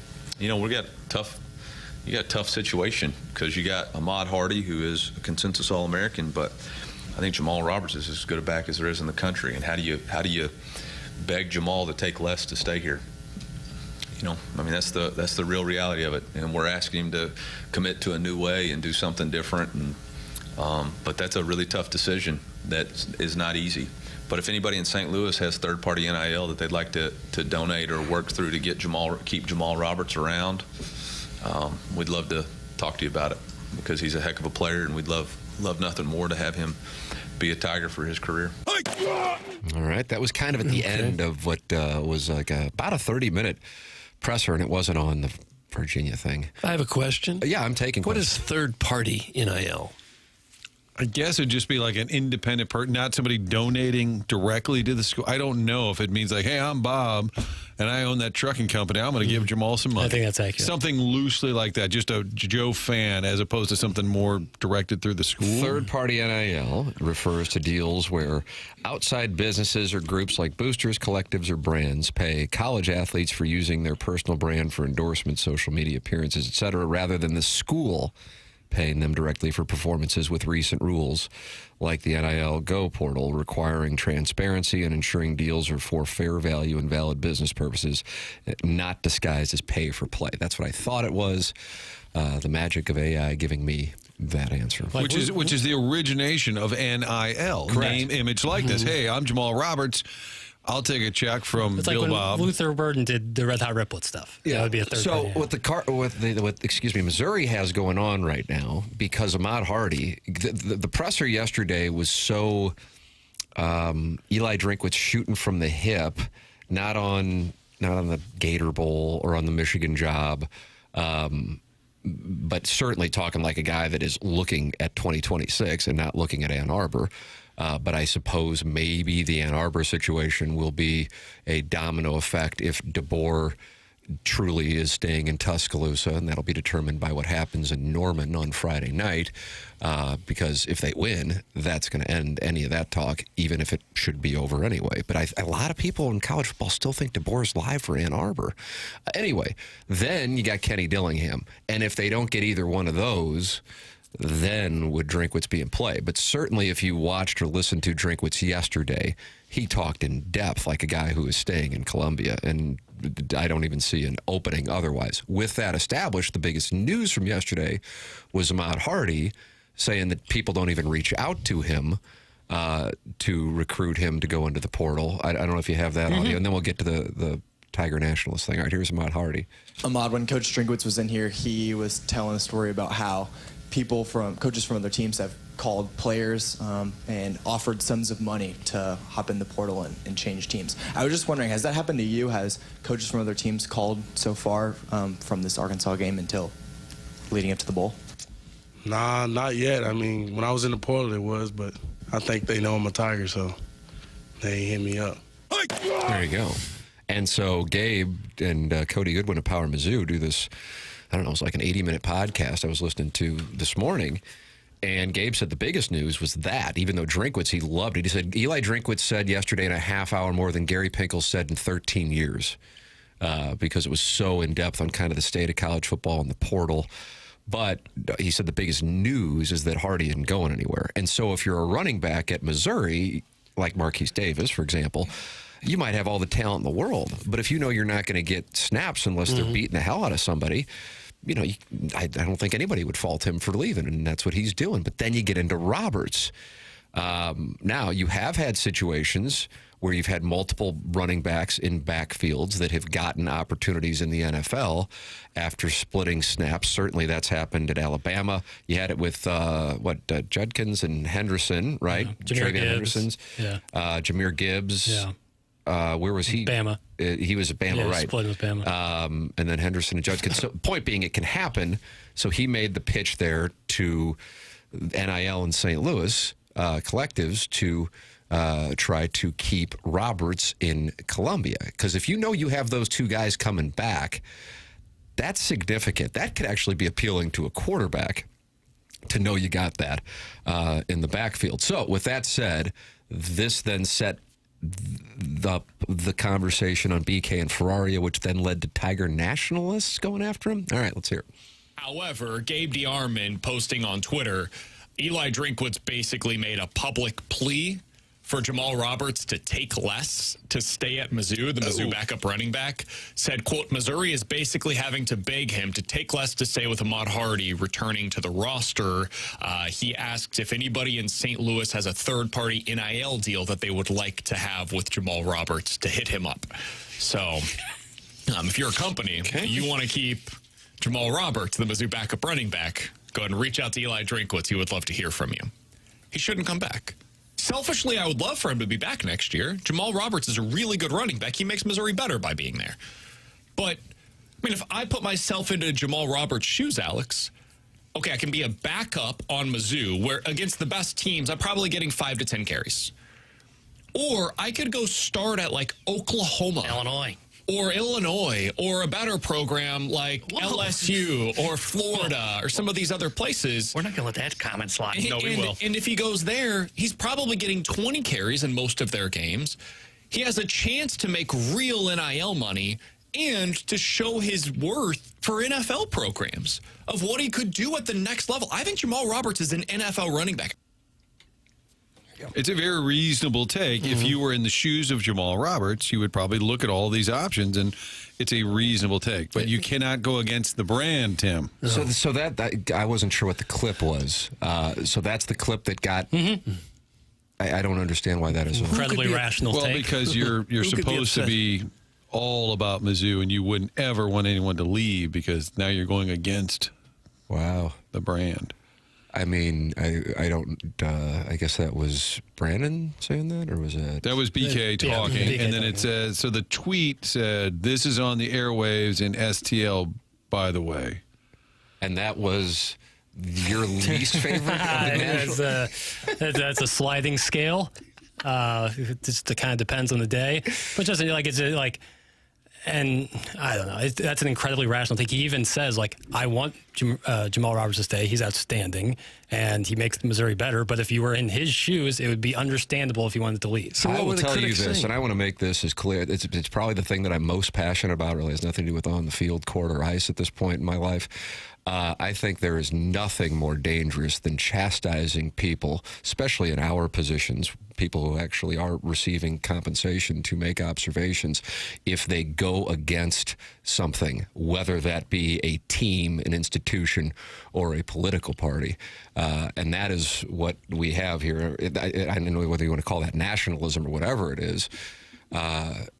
That's incredibly dangerous. And it's not like BK, Ferrario, Tanner were sitting there going, screw Missouri. Why would you do that? He's laying it out from Robert's perspective that may make the most sense for him in his career.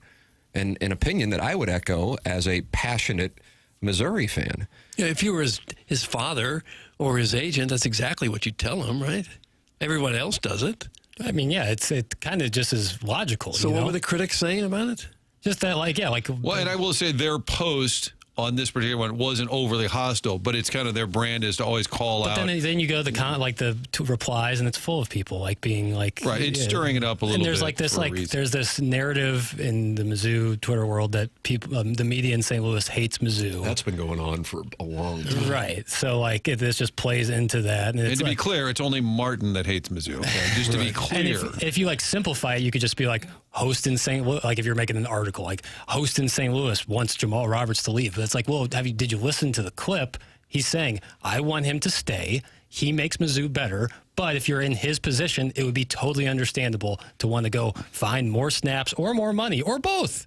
And if anything, I don't know. I mean, I guess it just depends on what you want. I think there's actually more money in doing the nationalist thing. And I'm not talking about Mizzou. I'm talking about just in media at this moment, well beyond sports, giving people what they want to hear. That essentially is the model. So you can go to whatever silo that is going to use its metaphorical hand on you and give you what you want to hear. But to me, I will take all day somebody who I can read, listen to, or watch, and I'm not sure where they're going to come down on a topic or an event, but at the very least, I know they are not bought and paid for as some kind of marks who are just in the business of trying to get likes to be able to live paycheck to paycheck. That's just not the gig. That's why that's why we named the show Balloon Party, because I loved that Strauss. I had no idea what the hell he was going to say, but I knew whatever it was, it's what he really thought. And I respect that. And as basic as that is, it's a lost art. So the last thing I want to do is read a column from somebody I'm like, oh, well, they're on the payroll. So, I mean, who the hell wants that? But I guess that's where we are. And from my standpoint, F that. Now, Hardy is he was just a sophomore, so he can't go to the NFL yet, right? No, not yet.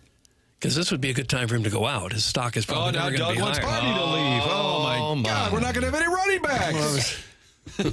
And this is happening now in St. Louis. I'm tweeting it out. This Vaughn guy wants Hardy to... He just made first-team All-America on 3 different All-American teams. Yeah, Doak finalist. He's still completely healthy. Yeah, if you were his advisor, you'd say go now, wouldn't you? He can't. I know he can't. He was just a sophomore this year. Tiger Nationalist is why I hope Mizzou keeps falling flat on their faces. There is a difference in being a fan and a cult member. That's from the Hunchback of Vaughn Castle. I want to be clear. This isn't just like a Mizzou thing. Especially college football, because that brings out the worst in people, any college fan base, or pretty much any fan, will have corners like this, and you can't let that frame the entire fan base. This is a small sect. We talk about this with Power Mizzou or TMA fan page people. That's a small sect of the greater pie here. And so you'll find this anywhere. It's if you're in your bubble, an echo chamber, and that which is reality to the outside world, and then you go and interact with somebody in the outside world when you're used to interacting with people in the bubble, and the outside world looks at you like, whoa. Right. It's a little uncommon. It's kind of like when you find somebody who you're like, oh, man, that guy used to be normal, and now he's really wrapped up in politics, and you're like, yeah, okay, we're just going to... Right. Okay, well... Gonna go get a drink. You know? Got the guy in. So why do we? By the way, Jim Campbell says thanks for the support, guys. Yes. He said loyal listener. I'm going this afternoon then. Look at that. Look at that. I thought the headline to me was when Drink said we got to fix the passing game. I'm like, yeah, thank you. You got a great running attack. That's been proven now for several years. You get all these great receivers, and their numbers are horrific. Those are the guys I'd be worried about. And I know Joshua Manning's leaving. I'd be more concerned about all these talented receivers that want out because you just can't throw the ball. As an Illini fan, I actually believe the contrary to St. Louis radio being down on Mizzou. That's from Jackson's Beer Pool. Yeah, if I were an Illinois fan, I'd feel like, yeah, they just don't talk about us in St. Louis, which to me, just looking at it from a business standpoint, is a miss because you have this huge part of the population in the Metro East that feature plenty of Illinois fans. And that's something I've been observing for the last few years is it's just, but I think Illinois fans at this point are like, yeah, I'm not going to get it in St. Louis, so I'll just go to my, various Illinois outlets, and that's where I will get it. But yeah, that's a huge, and it's a Big Ten university with a football program that went into the season higher ranked than Missouri.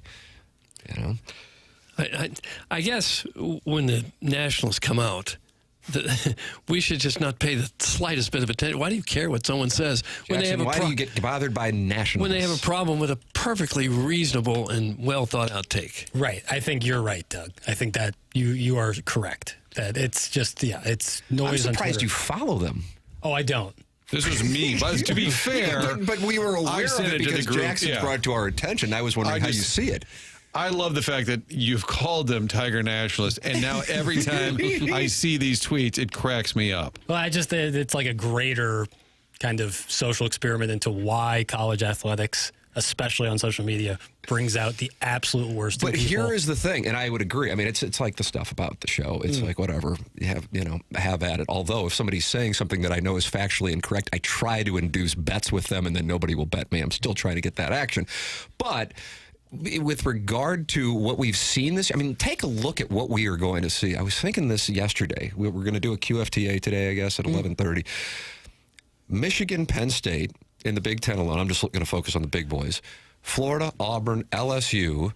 I feel like I'm leaving somebody out as far as a big boy goes, and it might be so obvious. I realize Arkansas and Virginia Tech, but all are going to have new coaches. Now, Sharon Moore situation different, but the others are related to on-field performance.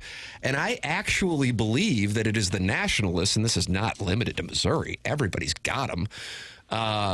And then the people who are paying the salaries of these guys are not actual administrators. The administrators are also paid by the boosters, and the boosters live in the bubbles.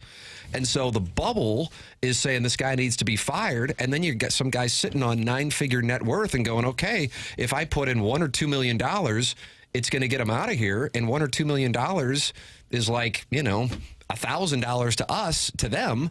And they're like, screw it, I'll do it because I've got 10 more years left maybe, and I want to see my team win a national championship, and I hate this guy because on this message board I read or these Twitter accounts I follow, they say he's the problem and we can get this guy, and so I'll do it. And that, I think, has played a role in why you've seen coaches on these short shelf lives more so. So as absurd as it is, these echo chambers, I think, have played a role in ridiculous coaching firings.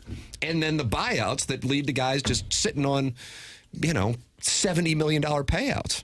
It's quite a nice, if anything, the college football coaches should be grateful for the nationalists. And that was another Drinkwitz quote yesterday where he said, the game is sick right now. Basically. I think Vahe Gregorian asked a question, kind of bigger picture, state of college football, and then that elicited a much longer answer as well. It can't stay in this current form very long. I agree with you on that. But at the same time, I don't know how it's going to change. It will. I agree with you that it'll change.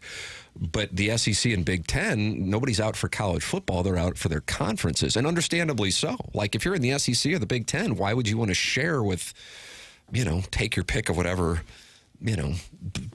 conference that doesn't bring the eyes to the television? So I understand it. And that's why I don't know how it's going to get fixed, because there's nobody really running it. As Drinkwitz said, there are no rules. Things change. I think it's interesting that guys who are on 2-year contracts, this is one of the things you talked about, just leave. Like, what the hell is this? Right, there's no enforcement of anything. It's the only arena I'm aware of where a contract means nothing is college sports. You're talking about players leaving? Yes. You can be on a 2-year deal and just leave. It's unbelievable. But and this is something Gabe was bringing up on his podcast today. If a guy was on a 2-year deal and the coach says, "Well, yeah, we can't. We're not gonna play you next year." Well, the player's going to go, "Well, then I still expect to get paid." It's a one-way street at exactly this point. Right. And I respect the fact, and I'm a critic of Coach Drinkwitz, the in-game stuff, some of the other silly stuff. I've been on the record. He's done a good job, but I think you got to win a big game. So I think I'm the furthest from carrying water for him. But I thought a lot of things he said yesterday hit home. Even when he critiqued the current situation, he said, listen, coaches that are making 10, 11 million. He basically said, like, we look like hypocrites questioning the system because we're getting paid handsomely. He just more or less said this is not sustainable. It take away the fact, oh, coach, you're making all that money. He acknowledged that first before kind of digging in on all of these problems, which he almost labeled as a sickness. I think this is an exact observation. I think it plays a big role in it. The reason there is such a short, low leash is due to people like Kurt Cignetti and Indiana's overnight success. Boosters think we can get that if we get the right guy. That's from Ironhead. There is a lot of truth to that. His name has become the face of the overnight success. I don't know how many even college football fans know the name Joey McGuire, but Texas Tech's success, if you pay attention to college football intensely, you know that's more about what they did with their NIL and just having beyond wealthy boosters, in particular one, that just go, yeah, we're just going to buy the defense and some offensive linemen. A guy that Missouri thought they had, Texas Tech overpaid, and they got him, and now they're the number 4 seed in the college football playoff. So everybody's looking for the new Cignetti or Joey McGuire to a lesser extent, because you see it can be possible in Bloomington and Lubbock, where it used to just be possible in Tuscaloosa, Columbus, Ann Arbor, Athens, and maybe a handful of others, depending on the year. We'll take a break, come back with more TMA. It's 101 ESPN.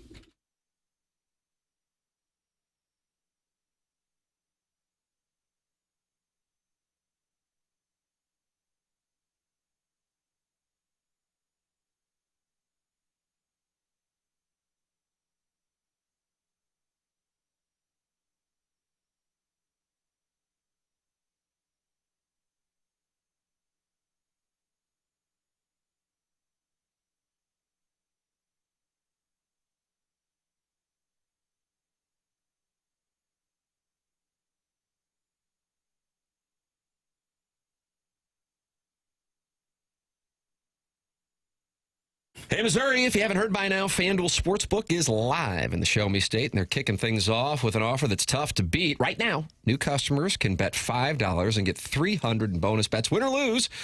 Whether it's football, basketball, hockey, or more, you can bet it all on an app that's safe, secure, and super easy to use. So download FanDuel today or head to FanDuel.com/Missouri and join the excitement. Doug Vaughn has a play for tonight's festivities between Blues and wins per game. I'm going with this one. The over-under tonight for goals scored, 5.5. Almost every game is 5.5. Some are 6.5. Most games, 5.5. The Blues aren't scoring much at all. I don't think they'll help contribute much towards that 5.5.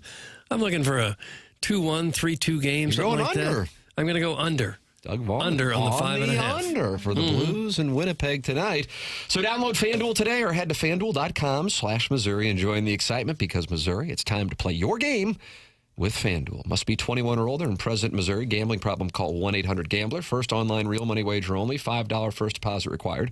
Bonus issued is now withdrawable bonus bets that expire 7 days after receipt. Restrictions apply. See terms at sportsbook.fanduel.com.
Is this a Light theme song? Mm-hmm. What we got?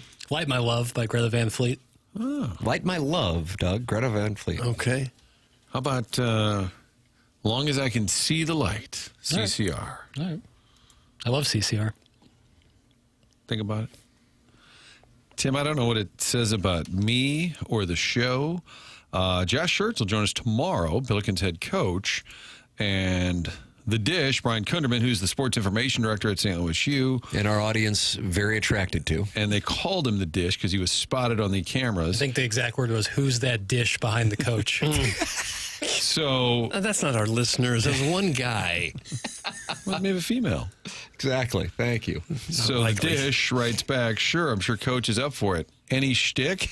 I'm like, what does that say about the show or me that we have this world-class basketball coach willing to come on and talk ball? And the first thought is, any shtick? Because I'm probably guilty of having had him do some shtick for us before, and he's actually done a good job playing ball. So he will join us with or without shtick on the program tomorrow. Sweet. Nice. Okay. Looking forward to that. Little buzz. There's a little, it's percolating a little bit. He may turn out to be the Kirk Signetti of college basketball. What that? Wherever he goes, he wins big. Bob Ramsey said, yes, there is that Majerus comparison because he's got a great basketball mind. He said, but I also think he's got a little bit of the spoon hour, which is to sell the program and have a good personality. Yes, that's a nice observation by Rammer. Which is a great combination to have. Because as much as I love Majerus, we'd sit around and talk about Marquette. He wasn't always warm and fuzzy with the media, so he wasn't. Even though he went to Adriana's with us, he could be really personable, but with media relations, he could be a challenge. And whereas Schertz is a delight media-wise. And I just think that's how he is. For sure. It's just how he is. You know, I don't know. It's a great thing. And I know I've said it multiple times, but I think if he gets it going here, I don't think he's going anywhere. I could be off on that. I wouldn't fault him for doing it, by the way. God, he probably wasn't making crap at Indiana State. And he was at that little school in Tennessee that he didn't want to go to Indiana State Memorial, for. which sounds like a high school. And he didn't even want to take the interview in Terre Haute until the president of Lincoln told him, hey, you got to do this. You owe it to yourself. He's just got that. It's the same thing when Pinkel was on with us a couple weeks ago. I remember him. He didn't want to leave Toledo. It's like, dude, you beat Penn State. You got it. If you're going to go, you got to go. You're never going to beat Penn State again, Gary. You got to do it. Some people just get comfortable where they are. The people they work with, the town they live in. And to me, that's the thing. It's like when we were talking about, well, Drinkwitz go. I have no idea. It depends on what your personality is and what you want for your life. And then as life goes on and you get married and have a family, that certainly can factor in depending on your kid's age. You know, it's a case of to each their own. But if it does hit, I think St. Louis, and I'm not just talking about the university, I'm talking about the metropolitan area, could really have something, and it could take us back, Martin, to that spoonball era where St. Louis University led college basketball in attendance when they were packing the arena. So it is possible for this town to support SLU. If you didn't go there, for now, it's still diehard Billiken alumni that support it. But they had that spoon hour era, and then for a couple of years, Majerus and DeCruz, where people were excited and going. I hope they can get back to that. St. Louis, like perhaps most cities, you got to win to get the fan base out there. Yeah. We saw it with the Cardinals. When they stopped winning, no one's going to the games. We've seen that with the Blues a little bit. Not so much this year, but it'll come if they continue to struggle like they are. And it's been that way with the Billikens, who've had some successful years, but they've never really been at the top. You know, they've never really been like a regular top 10, top 15 in the nation type team. So, if they get to that level, I think people go nuts over them. But you almost have to. Doug, to get people to go crazy over them. The best shtick is winning. There it is. It is, yeah.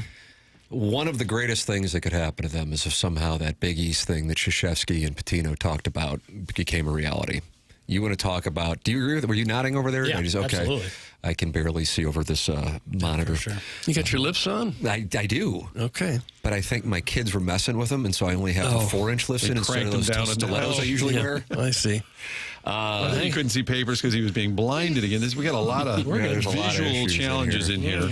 But can you imagine? I mean, it's like, we're going to head down and see the Billikens take on Marquette tonight. I mean, I realize that used to be part of the gig. Creighton, Xavier, St. John's, UConn, Georgetown, J.B. Calhoun, Villanova. I mean, Butwell.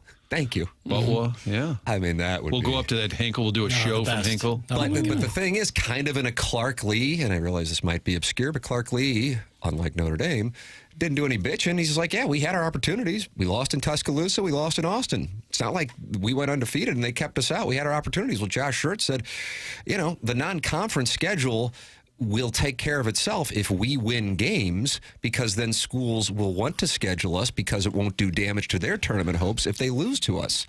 So I'm sure 30 years ago, the idea of traveling to Spokane, Washington for a good game sounded insane. And then Mark Few built a program that became a national powerhouse. I'm sure there are other examples you can cite over the years that probably not to the Gonzaga level, as obscure as that one. I think way back, John Thompson building Georgetown. Yeah, that's a nice They play. were not a sports power at all. So it can happen, and I just think, and I'm not sitting here going, why aren't people paying attention to St. Louis U? It's almost kind of would be weird if you were really locked into it. But I'm just telling you that they play number one, an exciting brand of basketball. Kellen Thames is something of a hold. They score a lot of points. They've been over 100 3 times and over 93 more times. And they were jacking around in the first half with San Francisco on Saturday, and then they score 54 points in the second half. I mean, they just can turn it on. There's depth. And even if you're like, okay, I don't really care, I'm just telling you, they're 28th in the net rankings, 41 in the Ken Pom. The rankings kind of speak for themselves that the data is there. The issue is they don't get good non-conference games because right now, minus Missouri, schools are all feeding off each other because you can afford to lose games and still get in the NCAA tournament if you are one of the big boys. And the Billikens need to get themselves, by winning, to be one of the big boys, and then they'll get those games scheduled. But getting into the Big East would also require winning games. I don't think Missouri gets into the SEC if they don't have the 2017, for example. And they followed that up with a good 2008 team and a 2010 team that beat number one Oklahoma. Doug, we will reconcile by winning. Okay. We can bitch all day online or on shows, but you win, a lot of things get taken care of. That's how Nebraska got into the Big Ten instead of Mizzou, is because they had that reputation for being a big winning football program.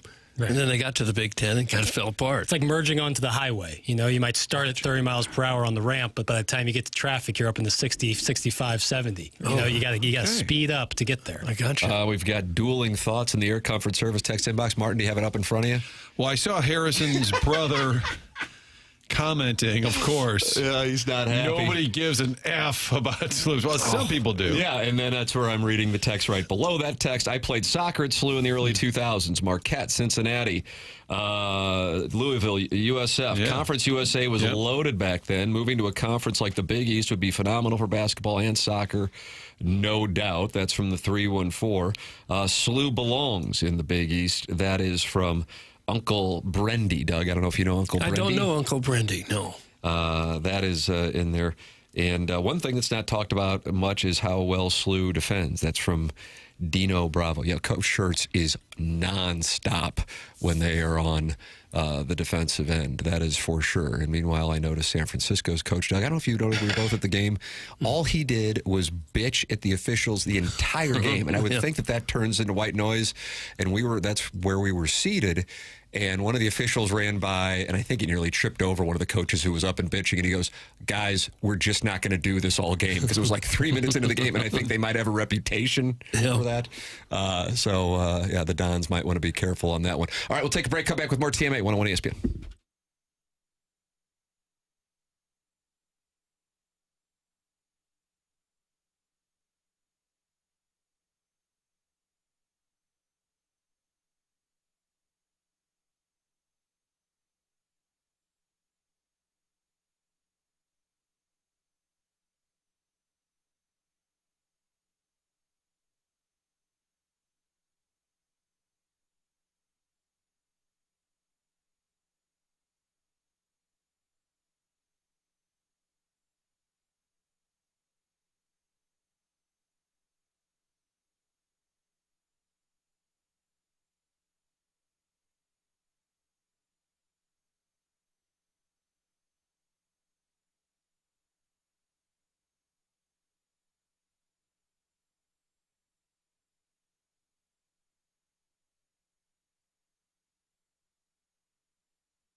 This is Jackson with a Sports Center update driven by Johnny Londoff Chevrolet and Johnny Londoff Autoplex. My Miami Dolphins are benching quarterback Tua Tagovailoa and turning to rookie Quinn Ewers as their new starter, sources told ESPN this morning. That was another Sports Center update driven by Johnny Londoff Chevrolet and Johnny Londoff Autoplex. See them at londoff.com. Chevy, together we drive. Are you kidding me?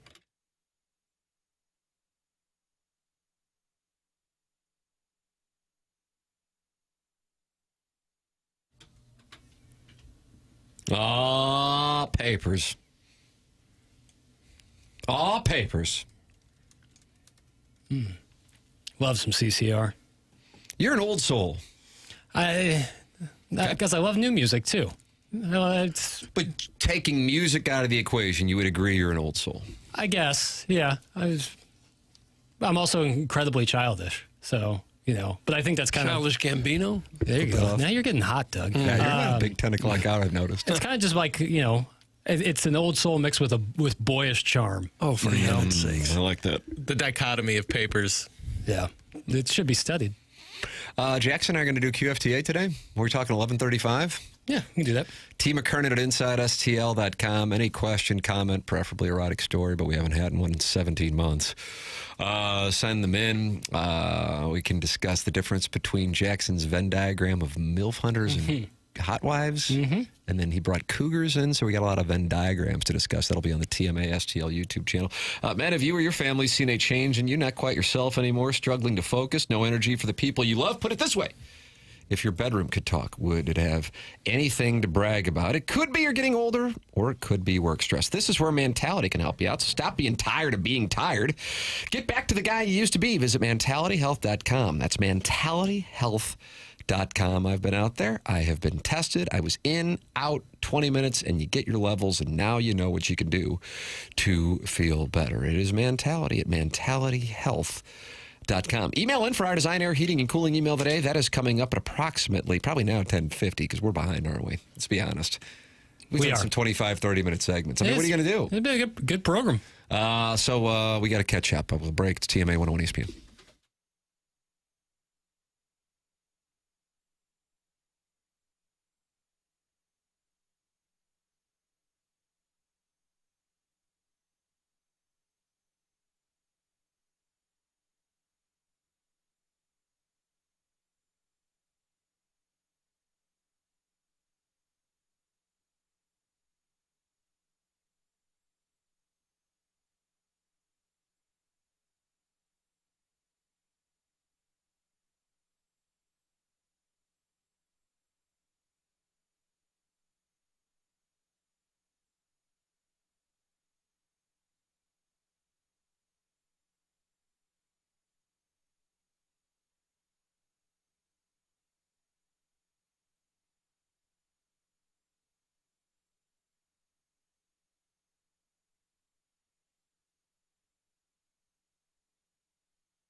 Meg Ryan.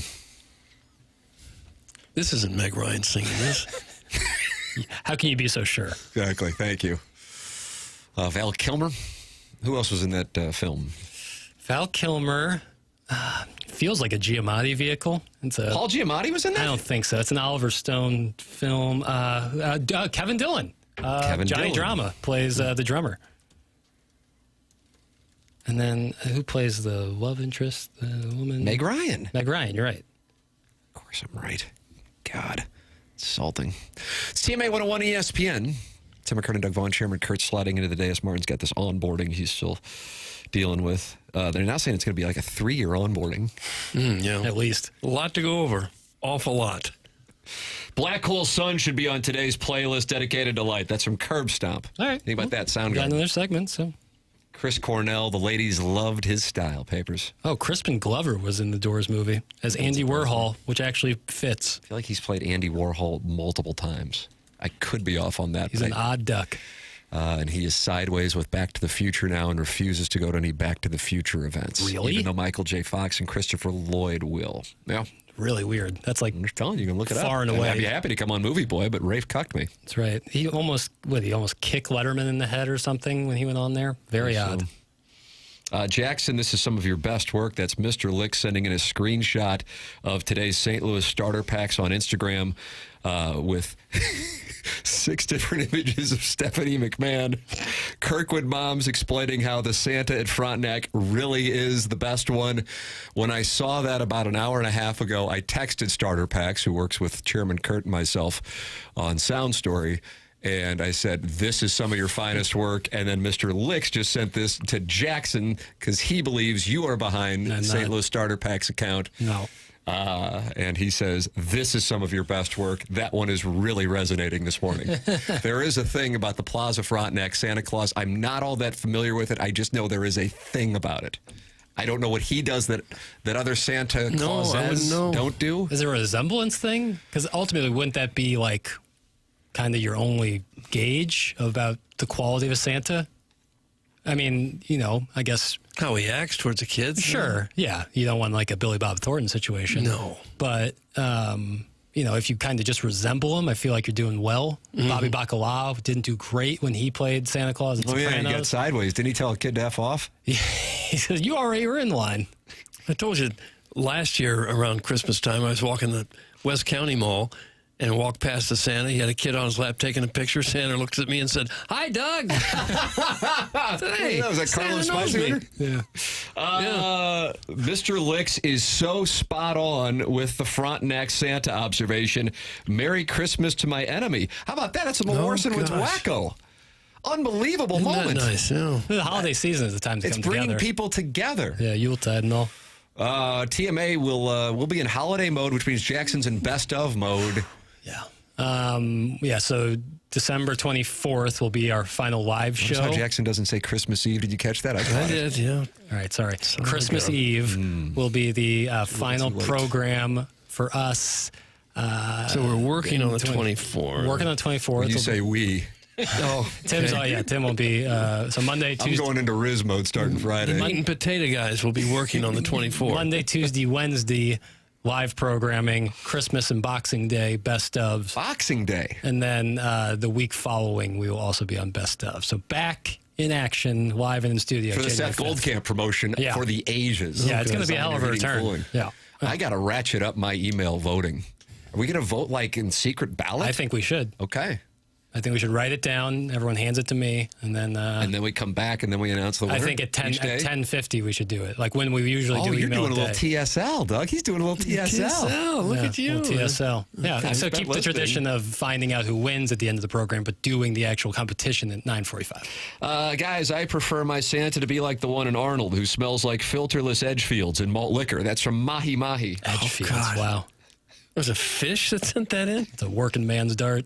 The mall should charge money to watch the moms in the line at Frontenac Santa. That's from the Worst Woods Wacko. I gotta study this more. What are they doing? I don't know. I didn't Is it know like they're good looking? Is that the deal? Really? I didn't know that there was a Santa at the Frontenac Mall. I don't go to the Frontenac Mall that often. Ever since they closed the movie theater. Rest in power. I got some time to kill today after the show. You're going to go by there? I might go check it out and see Why what's don't doing. you? Han Solo. I do most of my work solo. Sure. Hey, Doug, being recognized by Santa, do you think he remembers you from the nice list or the naughty list? That's from Scott's Wrinkled Nuts. Nice, I'm sure. So Jackson won't say Christmas Eve, but he will say Boxing Day like a liberal Canadian soy boy. That's from Shooter McGee. Canadian yeah. How's it feel? cuckold. Yeah, how's it feel? Canadian cuckold? That's his... How's it feel? How will you recover? Did I ruin Christmas? Sorry. Oh, you said it right there. Tim, please advise. There was a segment yesterday on TMA All Day, 105.7 HD2 FM. You can get this program 24 hours a day. From the day Mookie Betts was traded, and Doug said that the Dodgers gave up a lot in that trade. Doug, would you like to be held accountable? I don't remember what they gave up. Well, whatever it was, you said it was a lot. Would you like to apologize? I was held accountable for liking Sam Pittman when he was hired. They may still have given up a lot. Mookie Betts turned out to be a great player for the Dodgers. I'll have to look up and see what they gave. Oh, you're balloon partying for a Heim Bloom interview in 2 months. Let's see what they gave up. Verdugo, catcher Connor Wong, and prospect Jeter Downs. Oh, too much. No. That story isn't finished. Stands by his opinion. Don't do it, Dodgers. All right, we'll take a break. At some point, we'll have the Design Air Heating and Cooling email of the day coming up here on the program. It's TMA 101 ESPN.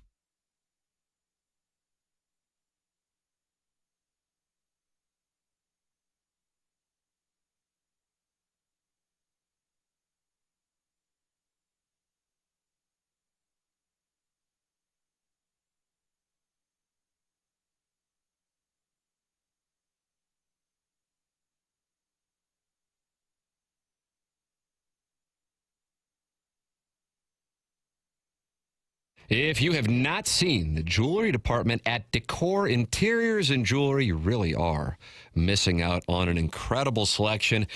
And as somebody who went in there for the very first time 2 weeks ago, I'm going to tell you this. I wound up hanging out there for like an hour talking to the staff. An incredibly friendly staff. Owner Joe Fredlick, great guy, TMA listener.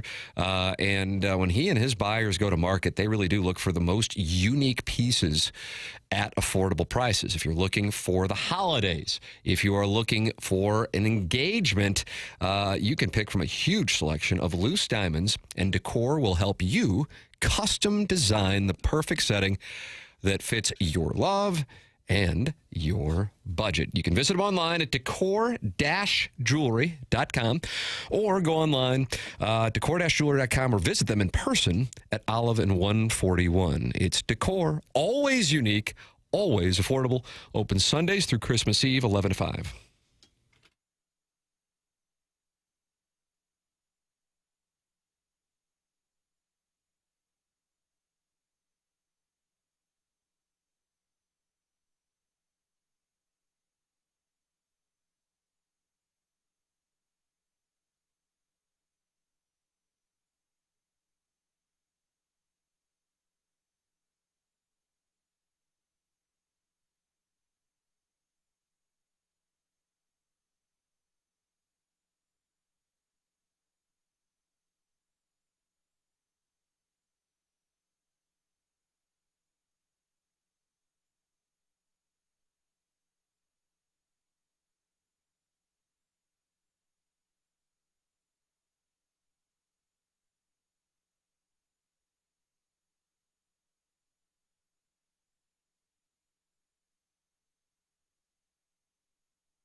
Well, got a request for Black Hole Sun. Didn't get it. I guess that's coming up for the Design Air Heating and Cooling today.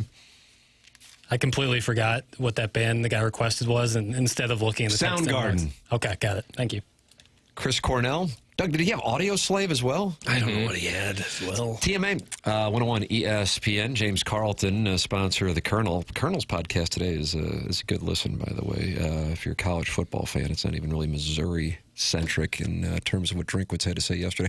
That's at Power Mizzou. James Carlton sponsors Power Mizzou's Gabe Bjarman, and he's my insurance agent. Now he's Jamie Rivers' insurance agent. Now he's BK's insurance agent as well.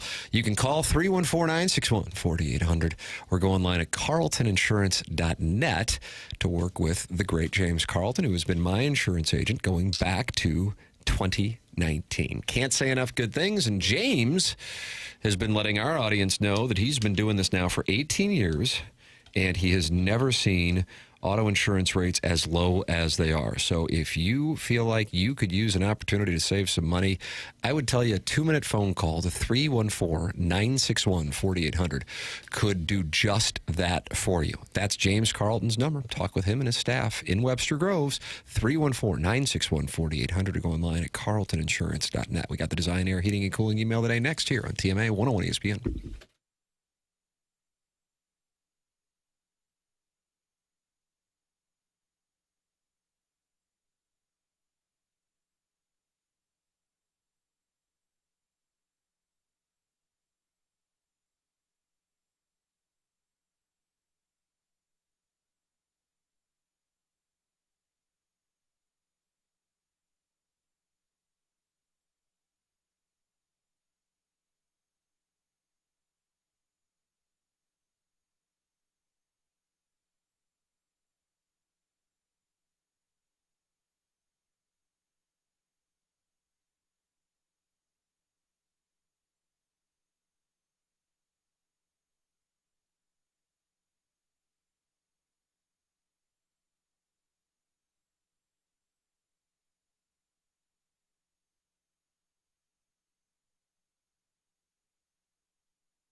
Hey, this is Jackson with a Sports Center update driven by Johnny Londoff Chevrolet and Johnny Londoff Autoplex. Blues back in action tonight, taking on the Winnipeg Jets right here on 101 ESPN. Pregame at 6, puck drop at 7. That was another Sports Center update driven by Johnny Londoff Chevrolet and Johnny Londoff Autoplex. See them at londoff.com. Chevy, together we drive. Are you kidding me?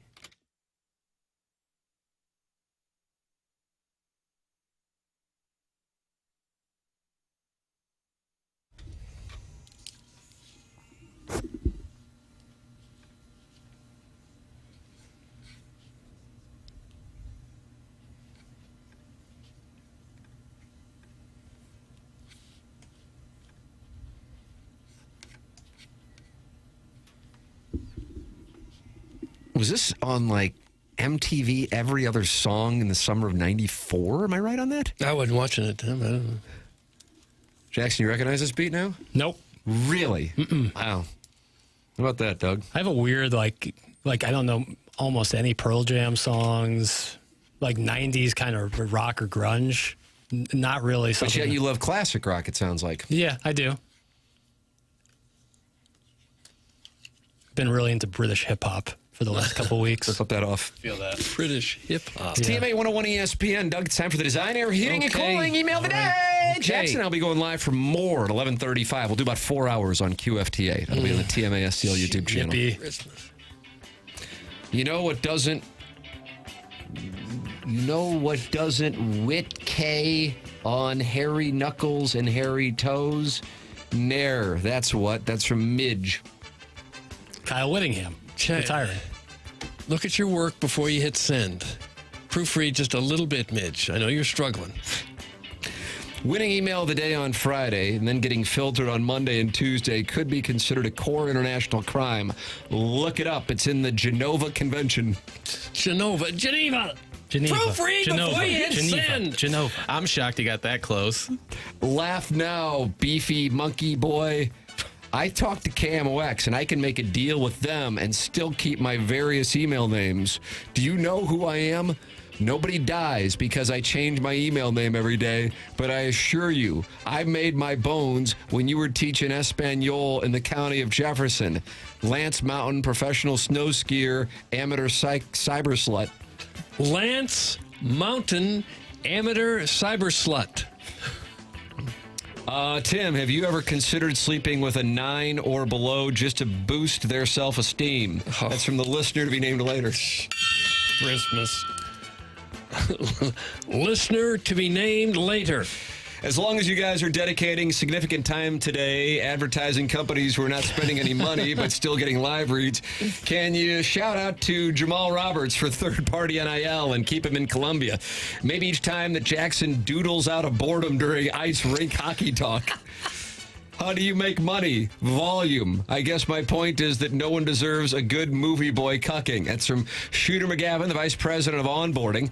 Jamal Roberts has great toughness and vision and would be a welcome addition to any NFL team. Okay. Agreed. What was the guy's name again? Shooter McGavin. Shooter McGavin. The world was gray. Just a black and white image. Yesterday changed everything.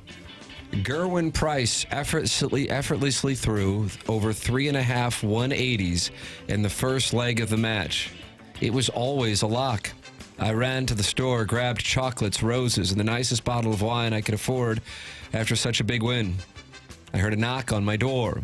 I opened it, expecting to see my returning wife. Instead, it was Doug in a tight leather pant.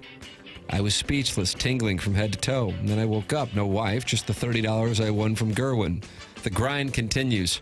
For today, bet James Wade to throw the most 180s in his match. Yet another lock.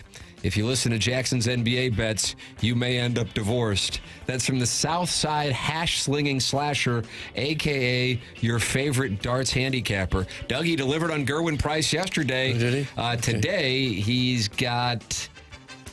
James Wade, Doug. So I guess we'll bet James Wade. Okay. And then the Houston 15. Rockets minus 500. All right. Yeah, Alperen Shengun to get a double-double as well. There you go. Southside Slasher. Can we get that MILF Venn diagram printed on a T-shirt? I would rock that 8 days a week. You could be printing money, fellas, with that bad boy. I had a T-shirt once that said MILF and cookies. I love a lot of things in this world, but none more than those two. My Christmas list is short this year, but at the top are 2 tasty treats, MILF and cookies. The kids know that all Santa really wants on Christmas Eve. Good news. My wife is MILF adjacent and decent at baking cookies, so I believe this might be my year. In non-MILF related news, thanks a lot, Papers, for that smug, waspy explanation of brogues versus wingtips. Not sure I can be considered waspy. For us proletariats, we call them all dress shoes, and that is okay. I'll take my plastic spork over your silver spoon all day.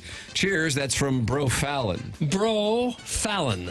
And finally, TMA all day, brother. Here we go. About a decade ago, you displayed your rare talent for identifying a cliff and accelerating toward it with confidence. The conversation opened with Ted Williams' frozen head and within minutes escalated into dinosaurs. Not symbolic dinosaurs, not old takes, actual Jurassic Park walking amongst us HOA violating dinosaurs. This was not a quick tangent. The idea sprawled across 6 separate 13-minute segments, periodically paused for traffic, sponsor reads, and a polite acknowledgement of sports, so Tim could mention Timmerman. Each time it seemed over, it returned. What would the police do? Who insures a Stegosaurus? Is this animal control or parks and recreation? No answers were necessary. Momentum alone kept it alive. And then the phone lines opened, which felt irresponsible, even by AM radio standards. Someone correctly noted we cannot manage scooters or electric bikes without a press conference and a task force. Now imagine pterodactyl nesting on the arch. Imagine the Facebook posts. Does anyone know whose dinosaur this is? Please leash your raptor. I pay HOH fees for this. Take an absurd premise, ignore every... Wrap it up, Swope! Ignore every exit ramp and treat it like a municipal emergency. That's from Marv, sent from my iPad. If you see Gertrude, have her call her grandma. I thought that was going to be Buck Swope because of its length. Marv. Look, that's what we have for the designer. Okay. Getting cool, what you got? I'm going to go with a listener to be named later. Give me Shooter. I like the listener to be named later. Wow, that was the one saying, Tim, have you ever considered sleeping with a 9 or below just to boost their self-esteem? Maybe giggle. And Doug, you went with that. So stupid. So incredibly stupid. Congratulations to the listener to be named later. You have won the Design Air Heating and Cooling email today. BK and Ferrario are up next. For Jackson Burkett, for Chairman Kurt, for Martin Kilcoyne, for my brother Kevin, for Douglas Elvin Vaughn, I'm Tim McKernan. This has been Morning After, presented to you by Brown and Crouppen on 101 ESPN and the TMA STL YouTube channel.